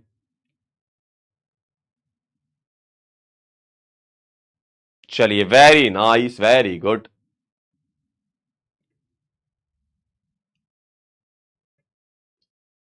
डन, पक्का। चलिए, तो ड्यू फ्रैक्शनल भी हो सकती है, आगे चलते हैं। आइए, आईयूपीएससी नॉमेनक्लेचर, बेसिक कुछ चीजें आपने क्लास 10th में भी पढ़ रखी होती हैं, तुम्हें पुरानी यादें ताजा हो जाएंगी तुम्हारी, तुम्हें मतलब अभी नॉस्टैल्जिया जैसा फील होगा, अरे सर 10th में भी था ये तो। जी हाँ, बहुत बढ़िया। तो आईयूपीएससी नॉमेनक्लेचर के रूल्स के बारे में अगर मैं बात करूं, ठीक है बेटा, रेजोनेंस में डिटेल में जीओसी में पढ़ाऊंगा। अभी जो रेजोनेंस यूज होना है वो केमिकल बॉन्डिंग वाला रेजोनेंस है, कि पाई बॉन्ड की शिफ्टिंग हो जाती है, बस उतना ही रेजोनेंस है। ठीक है, बाकी डिटेल वाला तो ऑर्गेनिक में आएगा, जीओसी में। आइए जरा फोकस करिएगा आईयूपीएससी नॉमेनक्लेचर पर। क्या नियम है ये समझिएगा जरा, है ना? क्या रूल है ये समझिएगा। जब बहुत सारे कंपाउंड बनना चालू हुए, लाखों करोड़ों अरबों कंपाउंड बनना चालू हुए, तो भैया उन कंपाउंड को क्लासिफाई करने की जरूरत थी। नहीं तो बहुत सारे कंपाउंड चल रहे हैं जीवन में, और दिन प्रतिदिन बहुत सारे कंपाउंड बनते जा रहे हैं। तो इतने सारे कंपाउंड का नाम क्या रखें, तो एक सिस्टमेटिक तरीका बनाया गया है, आईयूपीएसी नोमेनक्लेचर जिसको कहते हैं, कि अगर मान लो भविष्य में भी कोई कंपाउंड अगर बनते हैं तो उन कंपाउंड के नेचर के हिसाब से उनका नाम हम लिख सकते हैं। ठीक है, तो एक तरीका बनाया गया है। ठीक है, तो रूल्स क्या होते हैं इसमें, बहुत सिंपल सी बात है। आईयूपीएसी के लिए एक ही रूल है जो आपको पूरा नाम लिखने में मदद करेगा, है ना। 10th में तो आपने अलग अलग पढ़े थे, अभी भी हम अलग अलग एक बार देख लेंगे, लेकिन मैं आपको एक दो चीजें बता दूंगा, उसी से ही सारे नाम लिखा करेंगे अपन। ठीक है, आइए, तो प्रफिक्स टू सबसे पहले आएगा। क्या होता है इसके बारे में बात करेंगे, पहले आप नोट करिए। प्रफिक्स टू के बाद प्रफिक्स वन आएगा, उसके बाद आएगा वर्ड रूट या रूट वर्ड जिसको बोलते थे आप। ठीक है, फिर आएगा आपका सफिक्स वन, देन आपका आएगा सफिक्स टू। सर ये क्या क्या चीजें हैं, आइए एक एक करके इनको ओपन करके देखते हैं। तो बेसिक नियम यही है कि जब कभी भी नाम लिखा जाएगा तो वो इस सीक्वेंस में लिखा जाएगा। प्रफिक्स टू लिखेंगे, फिर प्रफिक्स वन लिखेंगे, फिर वर्ड रूट लिखेंगे, फिर सफिक्स वन, फिर सफिक्स टू। ठीक है, ये कहानी है। क्या ये बात क्लियर है? क्या ये बात क्लियर है आपको कि हमें जब नाम लिखना है तो इस तरीके से लिखना है? ठीक आहे, बताओ, क्या ये बात क्लियर है? डन। तो पहले लिखोगे प्रफिक्स टू, फिर लिखोगे प्रफिक्स वन, फिर लिखोगे वर्ड रूट, फिर लिखोगे सफिक्स वन, फिर सफिक्स टू। क्लियर एकदम? बताओ जरा, क्या ये बात क्लियर है? यस और नो? अब मुझे ये समझाना है आपको कि ये होते क्या क्या है। प्रफिक्स टू क्या होता है, प्रफिक्स वन क्या होता है, वर्ड रूट क्या होता है, सफिक्स वन क्या होता है, सफिक्स टू क्या होता है। ठीक है, तो आइए एक एक करके हम इनको समझने की कोशिश करते हैं। ठीक है, बहुत आसान होता है नाम लिखना, नाम लिखना बहुत आसान है भाई, ये पूरा चैप्टर ही आसान होता है। चलिए भाई, अब मैं आपको एक एक करके बता रहा हूं। सबसे पहले बता रहा हूं प्रफिक्स टू क्या होते हैं। क्या आपने कभी ऐसा सुना है, क्या आपने कभी ऐसा सुना है, मालिक जरा इधर ध्यान दीजिए, क्या आपने कभी ऐसा सुना है कि कार्बन की चेन की नंबरिंग की जाती है? बताइए हां या ना, बोलिए। क्या आपने यह सुना है कि कार्बन की चेन की नंबरिंग की जाती है आईयूपीएसी में? जानते हैं ये बात, नंबरिंग होती है। जिनको नहीं पता बता देता हूं, नंबरिंग की जाती है। कार्बन की चेन होती है, उसकी हम नंबरिंग करते हैं, तो उस चेन को हम बोलते हैं पेरेंट चेन या मेन चेन। अब वो मेन चेन के अलावा कोई और ग्रुप लगा होता है तो उसको हम बोलते हैं प्रफिक्स। ठीक है, मेन चेन के अलावा कोई ग्रुप लगा होता है उसको कहते हैं हम प्रफिक्स। तो प्रफिक्स टू क्या कहते हैं? प्रफिक्स टू होते हैं सब्स्टिट्यूएंट, आप इनको सब्स्टिट्यूएंट कहते हो, सब्स्टिट्यूएंट्स कहते हो आप। ठीक है, आप इनको सब्स्टिट्यूएंट्स कह सकते हो, या आप ये कह सकते हो कि ब्रांच। ठीक है, आप ब्रांच कह दो या सब्स्टिट्यूएंट कह दो। ठीक है, ठीक है, या तो आप ब्रांच कह दो या सब्स्टिट्यूएंट कह दो, है ना। आप कार्बन की नंबरिंग करते हो, जो चेन आती है उसमें जो ब्रांच लगी होती है उसको हम कहते हैं सब्स्टिट्यूएंट या प्रीफिक्स टू। सर ये क्या क्या हो सकती है, आइए, ये ब्रांच हो सकती है आपकी, ये ब्रांच हो सकती है ऐसे एक्स। देखो मैं ऐसे बॉन्ड छोड़ रहा हूं, देखो ध्यान से, मैं ऐसे बॉन्ड, देखो मैं ऐसे एक डंडा छोड़ रहा हूं, फिर ऐसे, यानी कि बॉन्ड छोड़ने का मतलब है कि ये एक्स किससे जुड़ा होगा, ये कार्बन की चेन से जुड़ा होगा। ठीक है, तो मैं ऐसे बॉन्ड छोड़ देता हूं। बॉन्ड छोड़ने का मतलब यह है कि इसको मैं कार्बन की चेन में लगा रहा हूं, है ना, या ये कार्बन की चेन से जुड़ा है। ठीक है, तो एक्स का मतलब क्या है मालिक? एक्स का मतलब होता है, हम इसके लिए लिखते हैं हेलो। क्या लिखते हैं? हेलो। एक्स का नाम क्या लिखते हैं? Prefix two, hello. ठीक है, समझ गए? तो ये ग्रुप क्या होते हैं, इनके नाम क्या होते हैं, ये मैं लिख देता हूं। तो एक काम करते हैं ना, अपन एक टेबल बना लेते हैं, अच्छा लगेगा आपको। ठीक है, एक टेबल बना लेते हैं, बड़ा अच्छा लगेगा। ठीक है, तो मैं यहां पर क्या कर रहा हूं, ग्रुप लिख देता हूं, टेबल ही बनवा देता हूं, अच्छा रहेगा। और मैं यहां पर उनके नाम लिखते जाऊंगा। चलिए, यहां मैं ये ग्रुप्स लिख रहा हूं, ग्रुप, है ना, मतलब सब्स्टिट्यूएंट या ब्रांच, उसको ग्रुप कह रहा हूं। तो मैं यहां ग्रुप्स लिखूंगा और यहां पर उसके प्रीफिक्स टू लिखेंगे अपन। बताइए जरा, मैंने अभी क्या लिखा था? एक्स। एक्स को क्या लिखते हैं? हेलो। एक्स को क्या लिखते हैं अपन? हेलो।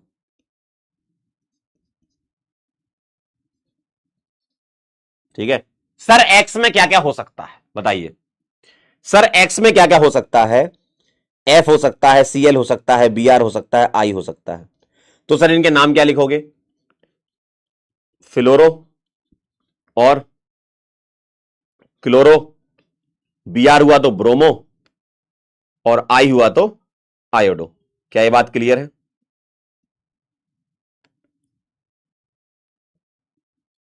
ठीक है। तो आपको ये जो ग्रुप लगे होंगे इनके नाम पता होने चाहिए। ठीक है। एफ मतलब क्लोरो, सीएल मतलब एफ मतलब फ्लोरो, सीएल मतलब क्लोरो, बीआर मतलब ब्रोमो, आई मतलब आयोडो, ऐसा होता है। क्या मैं रिश्ता पक्का समझू? बोलो। अगला बताइएगा ध्यान से। अगर मैं यहां लिख दूं आपके लिए NO2, तो NO2 को लिखते हैं नाइट्रो। मैं आपके लिए लिख दूं NO, तो NO के लिखते हैं नाइट्रोसो। ऐसे नाम होते हैं ये। ठीक है, नाइट्रो, नाइट्रोसो। मैं अगर आपके लिए लिख दूं पीएच, तो पीएच पता है क्या होता है? पीएच होता है C6H5। या तुम ऐसे बेंजीन बना के भी लिख सकते हो ब्रांच में, है ना। अगर ब्रांच में बेंजीन है तो इसको लिखेंगे फिनाइल। ठीक है, फिनाइल लिखेंगे इसको, फिनाइल। सब लिखना है भाई, तभी तो आपको अच्छा लगेगा। इसके अलावा क्या हो सकता है सर? सर यहां लगा सकता हूं मैं आर। आर में क्या आएगा? अल्काइल। आर का मतलब होता है अल्काइल। सर आर में क्या क्या हो सकता है? अगर मैंने CH3 कर दिया, मैंने C2H5 कर दिया, ठीक है, तो मैं क्या लिखूंगा? कुछ एग्जांपल लिख रहा हूं साथ में। जैसे CH3 को लिखेंगे मिथाइल। आर अल्काइल होता है, CH3 मिथाइल होगा और C2H5 इथाइल होगा। ठीक है। कभी कभी इसको शॉर्ट फॉर्म में अपन ऐसे भी लिख देते हैं, एमी, और इसको शॉर्ट फॉर्म में अपन ET भी लिख देते हैं। ठीक है, एमी और ET भी लिख देते हैं। कुछ कुछ पुरानी यादें ताजा हो रही होंगी, है ना। अल्काइल में मिथाइल इथाइल लिखते हैं ना। सर अगर मैं यहां पर OR कर दूं, OR, तो मैं लिख सकता हूं OCH3 या OC2H5। दो दो एग्जांपल लिख रहा हूं मैं ना। इसको तुम OMe कर सकते हो, ठीक है, और इसको OET लिख सकते हो। OR को कहते हैं एल कॉक्सी। देखो, अल्काइल में ऑक्सीजन लगा दिया आपने, अल्काइल में ऑक्सीजन लगा दिया, अल्काइल में ऑक्सीजन लगा दिया, तो एल कॉक्सी, अल्काइल में ऑक्सीजन यानी कि एल कॉक्सी। जैसे OMe को क्या लिखोगे बताओ? अगर OCH3 है तो मिथॉक्सी और OC2H5 है तो इथॉक्सी। क्या ऐसे ही आप प्रीफिक्स टू लिखा करते थे? बताइए यस और नो। ठीक है, कुछ आपने लिखे होंगे, कुछ नए भी हो सकते हैं आपके लिए हो। ओवरऑल लिख लीजिए ना, अब आप बड़े हो गए ना, 11th में आ गए हो, है ना, बड़े हो गए मालिक। ठीक है, ठीक है, चलिए। तो ये इनके कुछ प्रीफिक्स टू मैंने लिख दिए हैं, ये आपको दिखेंगे।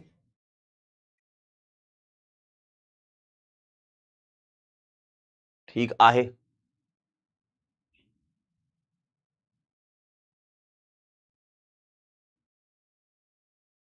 कह रहे हैं ब्रेकिंग ब्रेड देखा है क्या?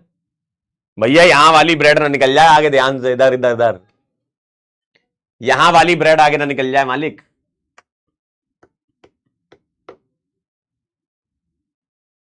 चलिए, बोलिए भाई क्या कहते हो? कह रहा है 10th पूरा बैकलॉग है, तो बेटा नोट कर लो। बैकलॉग है तो लिख लो, लिख लो तो मुझे सूचित कर देना। तो ये क्या होगा? ये होगा प्रीफिक्स टू।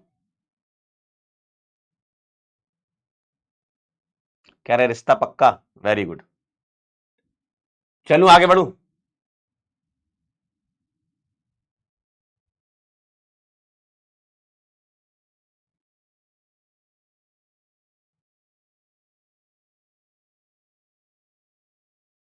डन, पक्का सभी लोगों ने लिख लिया? चलूं आगे? हाँ। तो मैंने आपको क्या बताया? मैंने बताया आपको प्रीफिक्स टू। अब बताता हूं मैं आपको प्रीफिक्स वन, सेकंड नंबर पे। प्रीफिक्स वन, प्रीफिक्स वन क्या होता है?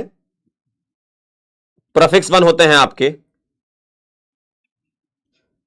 अरे यार कहां जा रहा है? हाँ। प्रीफिक्स वन क्या होता है? प्रीफिक्स वन सुनिएगा ध्यान से। प्रीफिक्स वन होता है आपका साइक्लो, साइक्लो यूज करते हैं अगर रिंग कंपाउंड हुआ तो, है ना। साइक्लो यूज करते हैं अगर एक रिंग हुई इसमें तो, और अगर दो रिंग हुई तो बाईसाइक्लो एंड स्पाइरो। ठीक है, अगर दो रिंग हो गई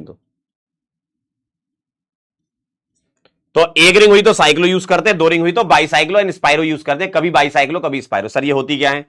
दो रिंग में बाईसाइक्लो कब होती, स्पाइरो कब होती, इसको अपन अलग से देखेंगे। ठीक है ना। मतलब ये प्रीफिक्स वन वाला सेगमेंट अपन अलग से कवर करेंगे, साइक्लो बाईसाइक्लो स्पाइरो वाला, है ना। बस अभी मैं लिख देता हूं कि प्रीफिक्स वन में क्या लिखते हो। एक रिंग होती है तो साइक्लो, दो रिंग होती है तो बाईसाइक्लो एंड स्पाइरो दोनों यूज कर सकते हैं। कब कौन सा करना है सर, अभी बताऊंगा बाद में आने वाले लेक्चर्स में। ठीक है, तो ये हो गया भाई साहब आपका प्रीफिक्स वन। अब मैं चलता हूं आपको वर्ड रूट पर लेकर। आप क्या करते हो, आप कार्बन की नंबरिंग करते हो, है ना।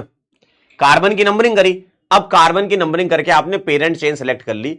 अब उस पेरेंट चेन में कितने नंबर है उसके हिसाब से हम लिख लेंगे, है ना। जैसे तीसरा रूट वर्ड, या वर्ड रूट बोलो, वर्ड रूट बोलो, रूट वर्ड बोलो। ये क्या लिखेंगे, ये लिखेंगे number of carbon in main chain कितने हैं, और उसका अपन लिखेंगे वर्ड रूट। जैसे एक हो, दो हो, तीन हो, चार हो, पांच हो, छह हो, सात हो, आठ हो, नौ हो, 10 हो, इस तरीके से। 10 तक ध्यान रखना, बाकी और भी बता दूंगा। वन पे लिखते हैं मैथ। मान लो आपने कार्बन की नंबरिंग करी और नंबर में सिर्फ एक ही कार्बन आया उस चेन में, ठीक है, तो मैथ लिखते हैं। टू, अगर दो कार्बन आ गए, number of carbon in main chain, main chain को हम पेरेंट चेन भी कहते हैं, ठीक है, मेन चेन और पेरेंट चेन।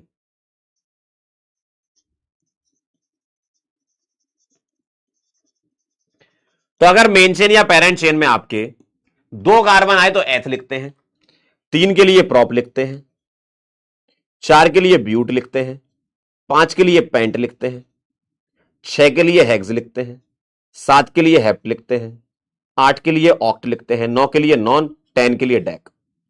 सर 11 के लिए लिखते हैं अनडेक। ठीक है, 11 के लिए अगर लिखवाना है आपको तो अनडेक लिखेंगे यहां पर। सर 12 के लिए डोडेक, ऐसे चलते जाओगे। 13 के लिए ट्राइडेक, 14 के लिए टेट्राडेक, 15 के लिए पेंटाडेक, 16 के लिए हेक्साडेक, 17 के लिए हेप्टाडेक, 18 के लिए ऑक्टाडेक, 19 के लिए नोनाडेक, और और और 20 के लिए आइकोस।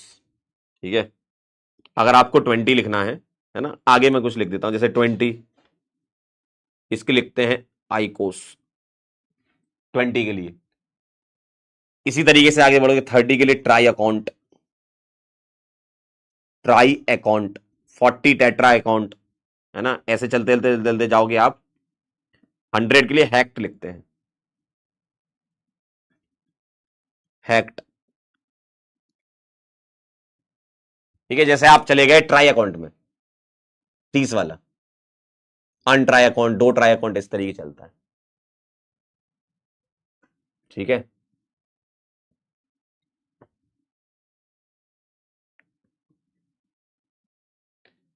ठीक आहे। तो ये इनके नाम होते हैं, लिख लीजिए जरा एक बार इनको। तो ये मैंने क्या बताया, ये बताया मैंने वर्ड रूट या रूट वर्ड। ठीक है,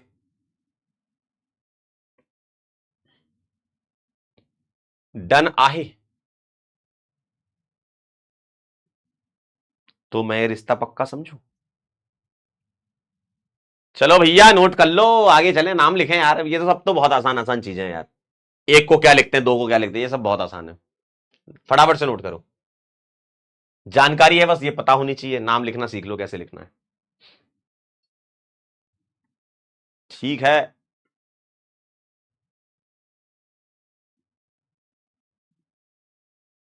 लिख लिए हो। चलिए, वेरी गुड। तो आप 3 नंबर पॉइंट तक चले गए हो। सफिक्स वन लिखेंगे, है ना,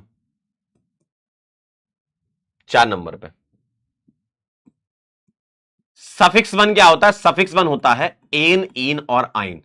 जैसे कार्बन कार्बन सारे सिंगल, कार्बन कार्बन सारे सिंगल, तो इसके लिए एन लिखते हैं। कहीं भी डबल आता है तो उसके लिए इन लिखते हैं। सारे डबल नहीं, कार्बन कार्बन में चलेगा सारे सिंगल, यहां सारे डबल नहीं, कहीं भी डबल आ गया तो इन लिखेंगे, और कहीं भी ट्रिपल आ गया तो आइन लिखेंगे। सारे ट्रिपल सारे डबल नहीं चलते, सिंगल सारे होने चाहिए, है ना।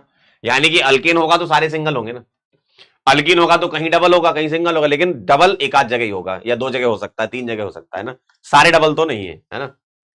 तो अगर सारे सिंगल हैं तो एन लिखेंगे, कहीं भी डबल आ गया तो इन लिखेंगे, कहीं भी ट्रिपल आ गया तो आइन लिखेंगे। ठीक है, ये वही है कह दो ना ये वही है कह दो ना।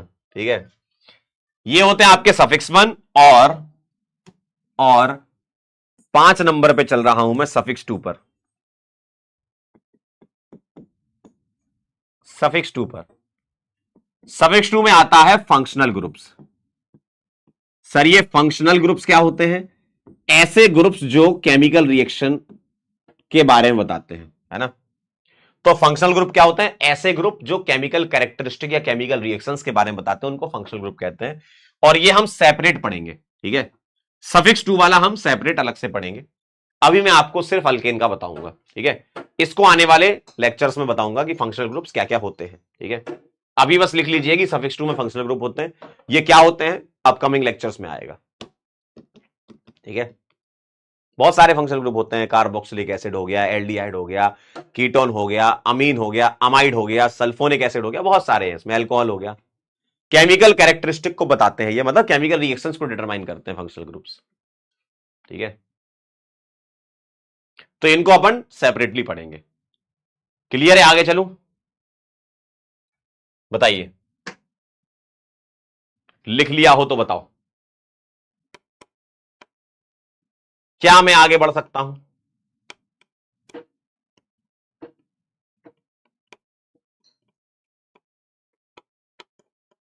ठीक है, डन। तो ये अपन आगे डिस्कस करेंगे आने वाले लेक्चर्स में। अब सर हमें करना क्या है वो सुन लो।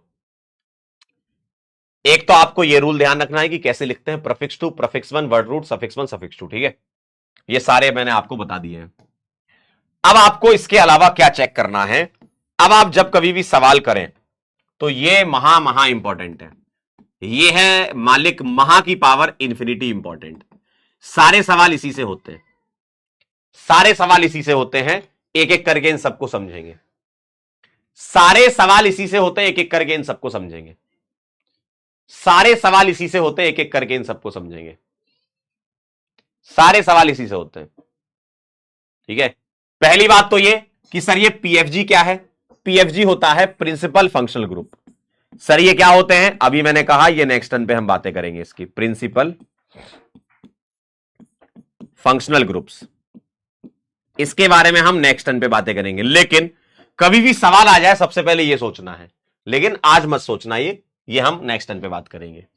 उसके बाद हम चलेंगे मल्टीपल बॉन्ड्स। मल्टीपल बॉन्ड्स क्या होते हैं? Double and triple bonds, double and triple bonds. Sir इसके बारे में भी आज नहीं सोचना हमें, हम इसको नेक्स्ट टर्न पे इसके सवाल करेंगे, ठीक है। तो सर कहां से सोचना है? यहां से सोचना है आपको बेटा, ये बहुत बेहतरीन चीज है। पहले पीएफजी सोचो, फिर मल्टीपल बॉन्ड सोचो, उसके बाद ये सोचो नंबर ऑफ कार्बन, ठीक है। तो नंबर ऑफ कार्बन एटम का मतलब आप जानते हो, लॉन्गेस्ट चेन सोचो। क्या सोचो? लॉन्गेस्ट चेन, ठीक। उसके बाद मैक्सिमम नंबर ऑफ सब्स्टिट्यूटेंट, मतलब ज्यादा ब्रांच सोच लो, ठीक है। इसका मतलब क्या? ज्यादा ब्रांचेस होनी चाहिए। लोएस्ट लोकेंट का मतलब ब्रांच को कम नंबर मिलना चाहिए, ब्रांच को कम नंबर मिलना चाहिए, कम नंबर, ब्रांच को कम नंबर मिलना चाहिए। लोएस्ट लोकेंट का मतलब है ब्रांच को कम नंबर मिलना चाहिए। सर अल्फाबेटिकल ऑर्डर का क्या मतलब है? सुना है तुमने? A B C D E F G H I J K L M N O P Q R S T U V W X Y Z 1 4 3। क्यों? तो अल्फाबेटिकल ऑर्डर तुम जानते हो ना, मतलब ब्रांच में ये देख लो कि कौन अल्फाबेट में पहले आ रहा है। जैसे मान लो मेरे पास मिथाइल लिखा है, देखना मेरे पास मिथाइल लिखा है और मेरे पास इथाइल लिखा है। मान लो मेरे पास दो ब्रांच आ गई, एक मिथाइल की, एक इथाइल की। तो मुझे एक बात बताओ, यहां क्या आ रहा है? एम, यम। यहां क्या आ रहा है? ई। अब मुझे बताओ ई और एम में अल्फाबेटिकल ऑर्डर में कौन पहले आता है? तो अल्फा बेटी, अल्फा की बेटी क्या होगी सर? ई पहले आता है, एम बाद में आता है। तो अगर मैं प्रायोरिटी की बात करूं, प्रायोरिटी किसकी ज्यादा होगी? जो पहले आएगा, सुन लो ध्यान से, जो पहले आएगा उसकी प्रायोरिटी ज्यादा होगी। प्रायोरिटी ज्यादा होने का मतलब है नंबर कम मिलना उसको। ठीक है, ठीक है, क्या ये बात क्लियर है? अवंती कह रही हम साथ साथ हैं। हाँ, हम लोग तो 2 साल के लिए साथ ही हैं। चले आगे। क्या मैं ये रिश्ता पक्का समझूं? तो अल्फाबेटिकल ऑर्डर मतलब प्रायोरिटी क्या होगी? अगर मान लो मिथाइल इथाइल दो ब्रांच तुम्हें दिख रही हैं, तो इथाइल की प्रायोरिटी ज्यादा है ना? इथाइल पहले आता है, इसका मतलब प्रायोरिटी ज्यादा है। ठीक है, क्या आप ये बात समझे? आइए मैं आपको सवालों से समझाता हूं। आप पहले ये नोट कर लो, और आज हमें इसके बारे में नहीं सोचना, इसके बारे में नहीं सोचना। आज हम कहां से सोचेंगे? यहां से। लेकिन मैंने आपको ये ओवरऑल कोई भी आईयूपीएससी नेम लिखना हो तो उसके लिए बताया, ये कोई भी आईयूपीएससी नेम लिखने के लिए बताया। अभी हम क्या करेंगे? हम किसको सोचेंगे? हम किसको सोचेंगे? हम इसको सोचेंगे। पहले ये सोचो, फिर वो, फिर ये, फिर ऐसे, है ना? सवाल कर लो तो अच्छा लगेगा आपको। नाम तुम्हें पता ही चल गए, ब्रांच तुम्हें पता चल गई। आओ जरा सवाल करो झमाझम, है ना? कह रहे नर्सरी का बैकलॉग है। बेटा कोई बात नहीं, बेटा कोई बात नहीं, इस कोर्स में नर्सरी भी पढ़ाई जाती है। बताइए जरा।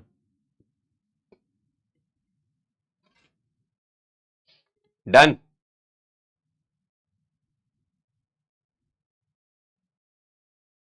डन है? लिख लो तो सूचित करो।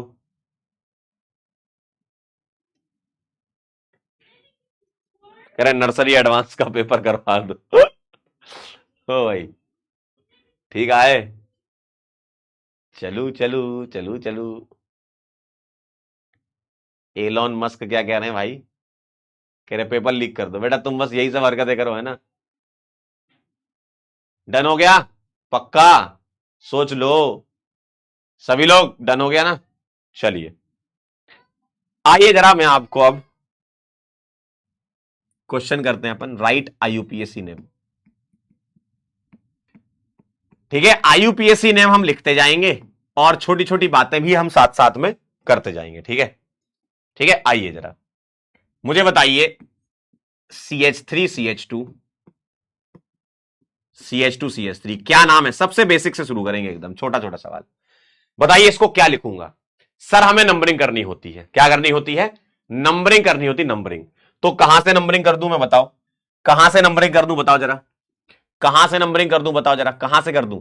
सर कहीं से भी कर दो, चाहे यहां से कर लो, चाहे यहां से कर लो। मान लो मैं यहां से करता हूं, 1 2 3 4। आपकी पेरेंट चेन या मेन चेन कितने कार्बन की है? सर 4 कार्बन की है। ठीक है, आपकी पेरेंट चेन या मेन चेन कितने कार्बन की है? सर 4 कार्बन की है ना? क्या इसमें कोई ब्रांच लगी हुई है? मेन चेन के अलावा कुछ लगा है क्या? नहीं लगा।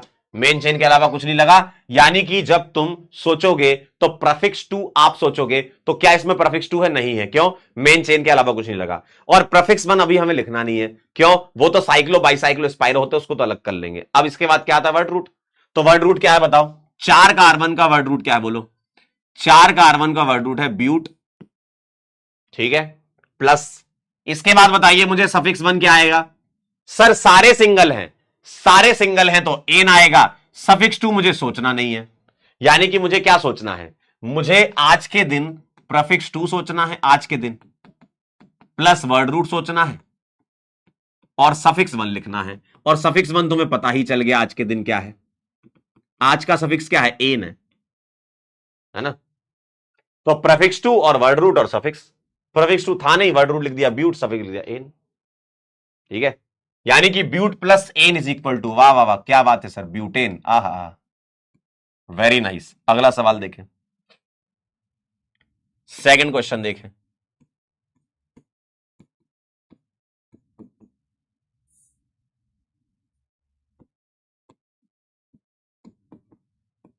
सर इसका नाम मैं क्या लिखूंगा बताओ? सर इसका नाम मैं क्या लिखूंगा? आइए जरा बताइए, इसका नाम क्या लिखूंगा? सबसे पहले नंबरिंग करेंगे, तो मुझे बताइए मैं नंबरिंग कहां से कर दूं? बताओ, बोलो, बताओ जरा, नंबरिंग कहां से कर दूं मैं? बोलो भाई।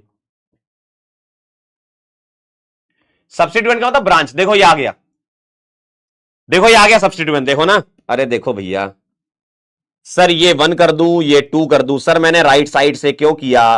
क्योंकि ब्रांच को कम नंबर मिलना चाहिए, और मेरी ब्रांच आ गई। अब सब्स्टिट्यूएंट आ गया, देखो बी आर। बताइए, अब मैं ब्रांच यानी कि सब्स्टिट्यूएंट बी आर को मानूंगा, और मुझे बताओ मैं क्या लिखूंगा? सर 2 नंबर पर नंबर के साथ लिखते हैं, ब्रांच जब भी लिखो नंबर के साथ, है ना। तो 2 नंबर पर क्या लगा है? ब्रोमो, और 4 कार्बन है तो ब्यूटेन। भाई ब्यूट प्लस एन ब्यूटेन हो जाएगा। क्या मेरी बात समझे? नंबर के साथ लिखना है कि ब्रांच किस नंबर पे लगी हुई है, ठीक है। चलिए अगला सवाल देखिएगा, तीसरा।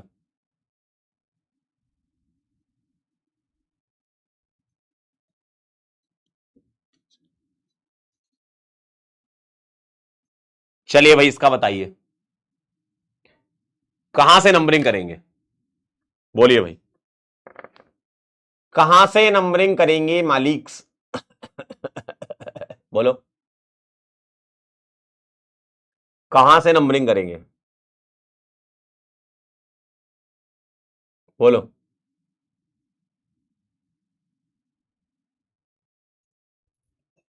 सर अल्फाबेटिकल ऑर्डर, अल्फा की बेटी कैसे पता चलेगी बताओ? मुझे बताओ, मेरे पास एक ब्रोमो है, बताना। मेरे पास एक ब्रोमो है और एक क्लोरो है, तो मुझे बताओ प्रायोरिटी किसकी ज्यादा होगी? बताइए प्रायोरिटी किसकी ज्यादा होगी? ब्रोमो में बी आता है, क्लोरो में सी आता है, प्रायोरिटी बी की ज्यादा होगी, है ना। यानी कि अल्फाबेटिकल ऑर्डर से चलोगे तो ये 1 आएगा, ये 2 आएगा, ये 3 आएगा, ये 4 आएगा। और लिखते टाइम भी अल्फाबेटिकल ऑर्डर, लिखते टाइम भी अल्फाबेटिकल ऑर्डर फॉलो करना है, ठीक है। लिखते टाइम भी अल्फाबेटिकल ऑर्डर फॉलो करना है। तो मुझे बताइए 2 पर क्या लिखूंगा? सर ब्रोमो, तो भैया ब्रोमो आ गया। इसके बाद 3 पर लिखेंगे क्लोरो, देख लो कैसे लिखते हैं, 3 क्लोरो, और 4 कार्बन है तो ब्यूटन ने। क्या मैं ये रिश्ता पक्का समझू? बताइए।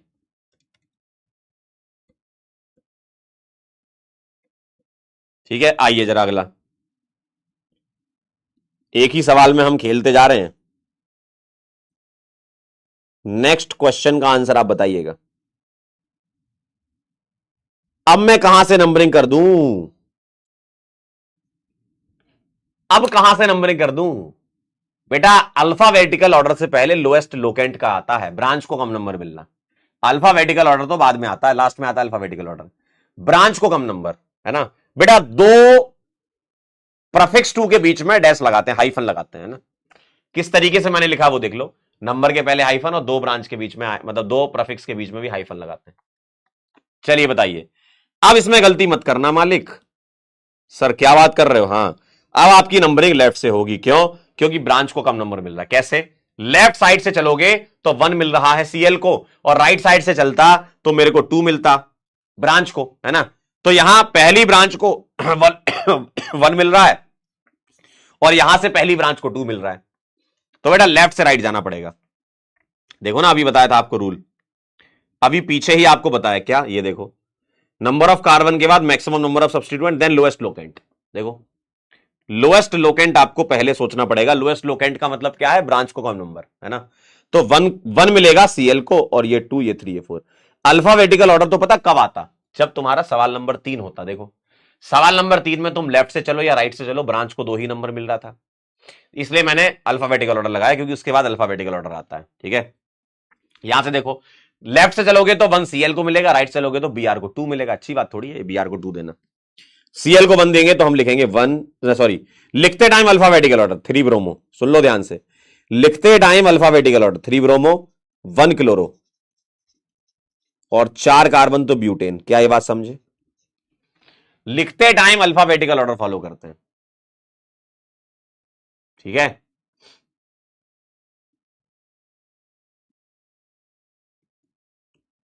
IUPAC नेम, पॉपू बॉक्स बना देता हूं। IUPAC नेम लिखते टाइम अल्फाबेटिकल ऑर्डर में लिखेंगे। क्या ये बात क्लियर है? लिखते टाइम ध्यान रखिएगा, लिखेंगे, जो कि आप सभी लोगों को पता है, आपने आंसर सही किया। तो लिखते टाइम अल्फाबेटिकल ऑर्डर में लिखना होता है आपको। ठीक है, क्या ये बात क्लियर है? जैसे मैंने ब्रोमो, देखो मैंने क्या लिखा, देखना जरा, मैंने लिखा ब्रोमो का बी, क्लोरो का सी, लिखते टाइम बी पहले सी बाद में। ठीक, ठीक है।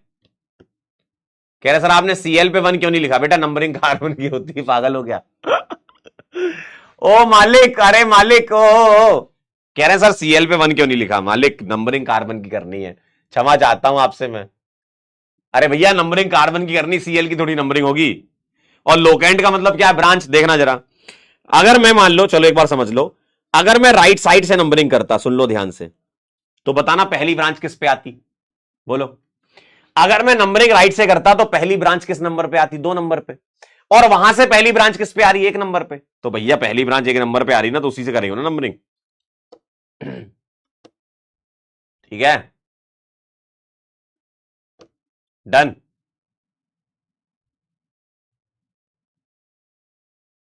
चलें आगे। आइए 5वां सवाल देखिएगा आप। सवाल नंबर 5 आपसे क्या कहता, देखिए, सवाल देखते जाइएगा तो अच्छा लगेगा। ठीक है, अच्छा सवाल नंबर 5 के लिए पहले मैं आपके यहां पर एक पॉइंट लिख देता हूं, है ना? ठीक है, यहां एक पॉइंट लिख रहा हूं मैं। इफ 2 और more than, if 2 or more than 2 same branches are present,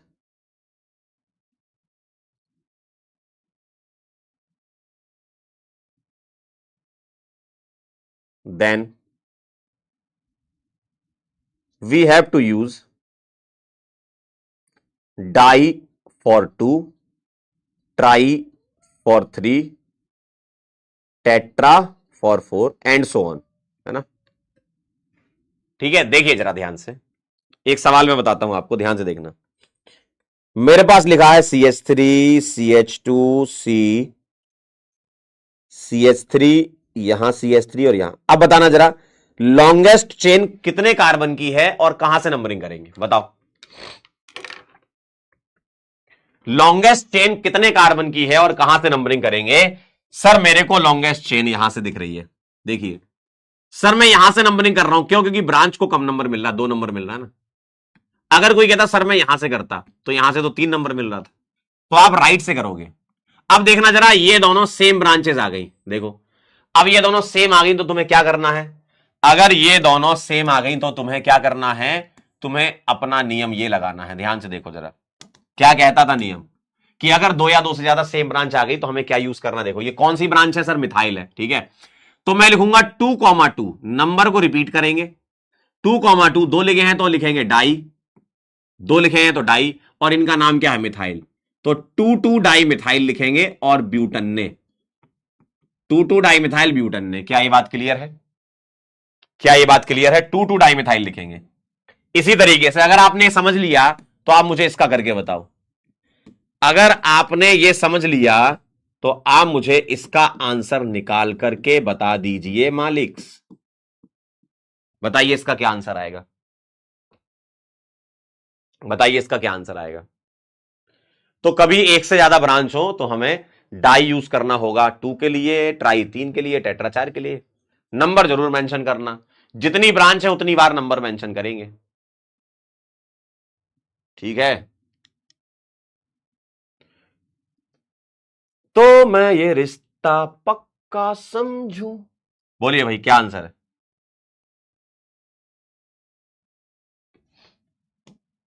branch को कम नंबर मिलना चाहिए, ये सोच लो आप। सर यहां से चलूंगा तो 1 2 3 4, कोई कहता मैं राइट से चलता तब भी सेम ही आता है ना। तो 2 पर और 3 पर दोनों सेम है, तो मैं लिखूंगा 2,3 डाई मिथाइल और 4 कार्बन तो ब्यूटेन। क्या ये बात क्लियर है? क्या ये बातें क्लियर हैं? डन? क्या आप समझे? तो अगर आप समझ गए तो मैं आपको एक पीवाईक्यू करवा दूं तो कैसा लगेगा आपको, बताना जरा। ब्रांच को कम नंबर देना, ठीक है? चलिए, 2024 का है ये, कोई बहुत दूर नहीं है। 2024 का सवाल है, ज्यादा दूर नहीं है, बस पिछले से पिछले साल का, देख रहे हो? ऐसे सवाल पेपर में आते हैं। बताइए आपने कितनी देर पढ़ी? आधा घंटा भी अपने को आईयूपीएससी स्टार्ट किए नहीं हुआ और तुरंत पीवाईक्यू आ गया। बताइए किसी और सब्जेक्ट में ऐसा होता है? केमिस्ट्री में ऐसा हो सकता है। ठीक है, केमिस्ट्री स्कोरिंग होती है। आप भी अपना सीक्वेंस केमिस्ट्री, फिजिक्स और मैथ रखें, सीपीएम, पेपर, रिवीजन, पढ़ाई सब इसी सीक्वेंस में करें, ठीक है? और स्पेशली पेपर में तो करें ही करें, क्योंकि केमिस्ट्री आपकी स्कोरिंग होती है, उसके बाद फिजिक्स, उसके बाद मैथ्स। तो ये सीक्वेंस आप बचपन से सेट कर लीजिए, ये सीक्वेंस आप बचपन से सेट कर लीजिए, मतलब अभी से ही, कि पेपर जब भी उठाओ केमिस्ट्री सॉल्व करो, उसके बाद फिजिक्स करो, फिर मैथ्स करो, क्योंकि केमिस्ट्री स्कोरिंग होती है। अब देखो इसलिए होती है।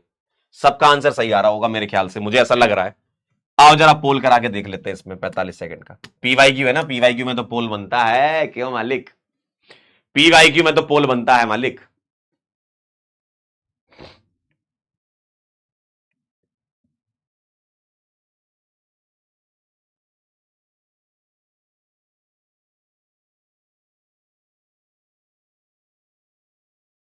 कह दो ना जल्दी से।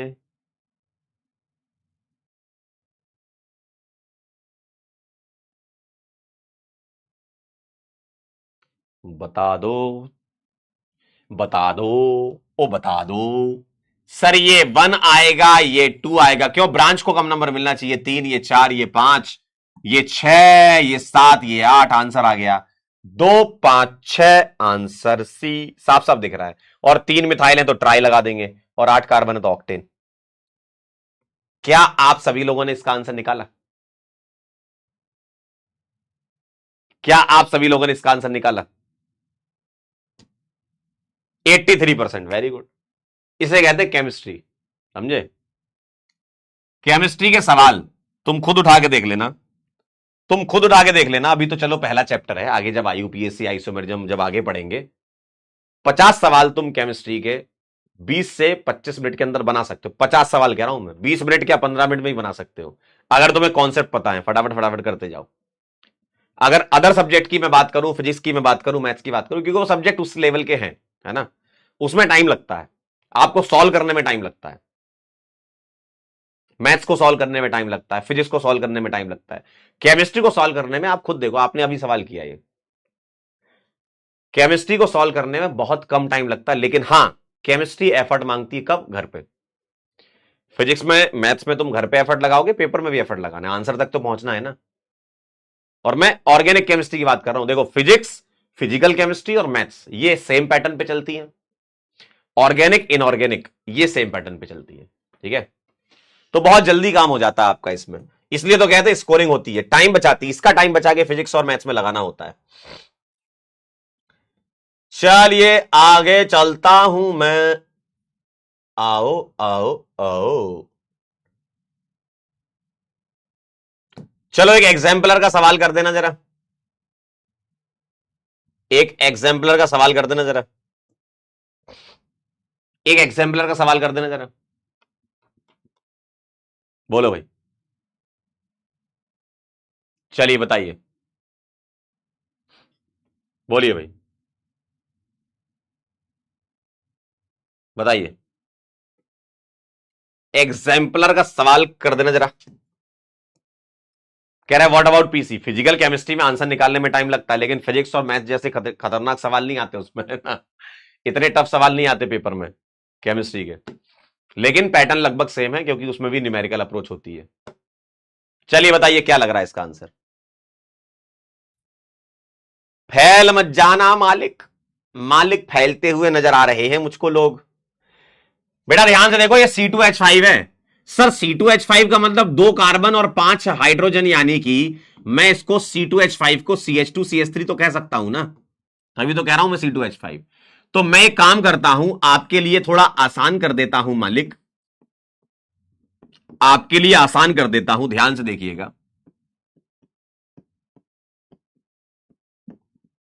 क्या मैं ऐसा कर सकता हूं, बताओ, क्या मैं ऐसा कर सकता हूं?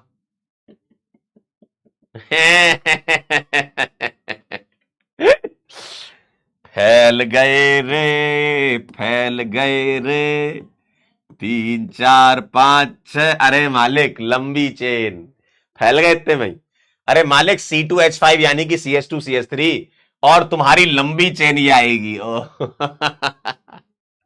देखो इनको, इनको देखो, इनको देखो, इनको तो देखो, अरे देखो तो इनको, अरे पगलों, अरे यार कैसी बातें हैं ये।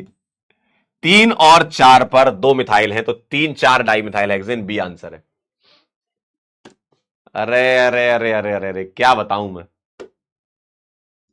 बेटा एक काम करो, अपनी शकल देखो पहले। अरे तुम कैसी बातें कर दी भैया। अरे यार ये CH2CH3 आएगा यार, तो लंबी चेन लोगे ना, अभी खुद ही तो कह रहे थे longest chain, longest chain, nostalgia sir. निकल गया सब नॉस्टैल्जिया तुम्हारा। कह रहे सर बहुत आसान है ये, आगे बढ़ो आगे बढ़ो। फैल गए। अरे दादा C2H5 CH2CH3, लॉन्गेस्ट चेन जरूरी है क्या कि सीधी ही होगी? किसने कहा सीधी होगी हमेशा?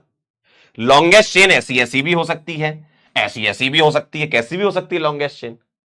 लॉन्गेस्ट चेन थोड़ी सीधी ही दिखेगी तुमको, लॉन्गेस्ट चेन ऐसी भी हो सकती है, क्या दिक्कत है? समझे? तो मैं ये रिश्ता पक्का समझू।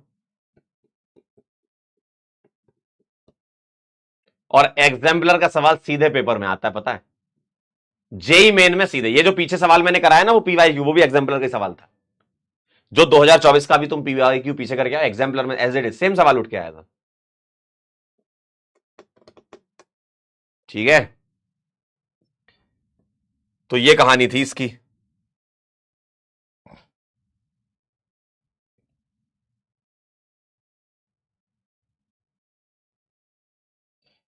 चलिए आगे बढ़ता हूं मैं। चलो बाकी तो होमवर्क ही करना है इसको, है ना। एक ये PYQ है, इसको करना, ठीक है, और बाकी मैंने होमवर्क इसमें ऐड कर दिए हैं। चलिए अल्केन अल्केन वाले हैं सिर्फ, है ना आज। नेक्स्ट टर्न पे हम अल्कीन और क्या कहते हैं, क्या अल्काइन के करेंगे।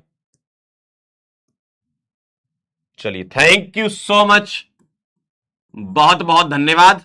बाकी होमवर्क करिएगा आप। अल्केन वाले हैं, अल्केन वाले ज्यादा टफ नहीं होते हैं, सिंपल होते हैं। एक PYQ और आया था, उसको ट्राई करना आप, है ना। उसमें उन्होंने कनेक्टिविटी बिठा दी, IUPAC के साथ डिग्रियां कनेक्ट कर दी है ना, डिग्री वगैरह। ठीक है, क्लियर है। चलिए थैंक यू सो मच, बहुत बहुत धन्यवाद। आपका दिन शुभ हो। आप पंकज से बात कर रहे थे, ठीक है। तो इसको रिवाइज करिएगा, ठीक है, जितना मैंने पढ़ा है उसको रिवाइज करिएगा और होमवर्क कर लीजिएगा, ठीक है। Thank you thank you thank you. नमस्ते नमस्ते नमस्ते। चलिए मिलते हैं, तब तक के लिए ओके बाय। रिवीजन करके आना, अल्कीन अल्काइन पढ़ेंगे नेक्स्ट टर्न पे। होमवर्क करके आना, इसके सवाल हैं काफी।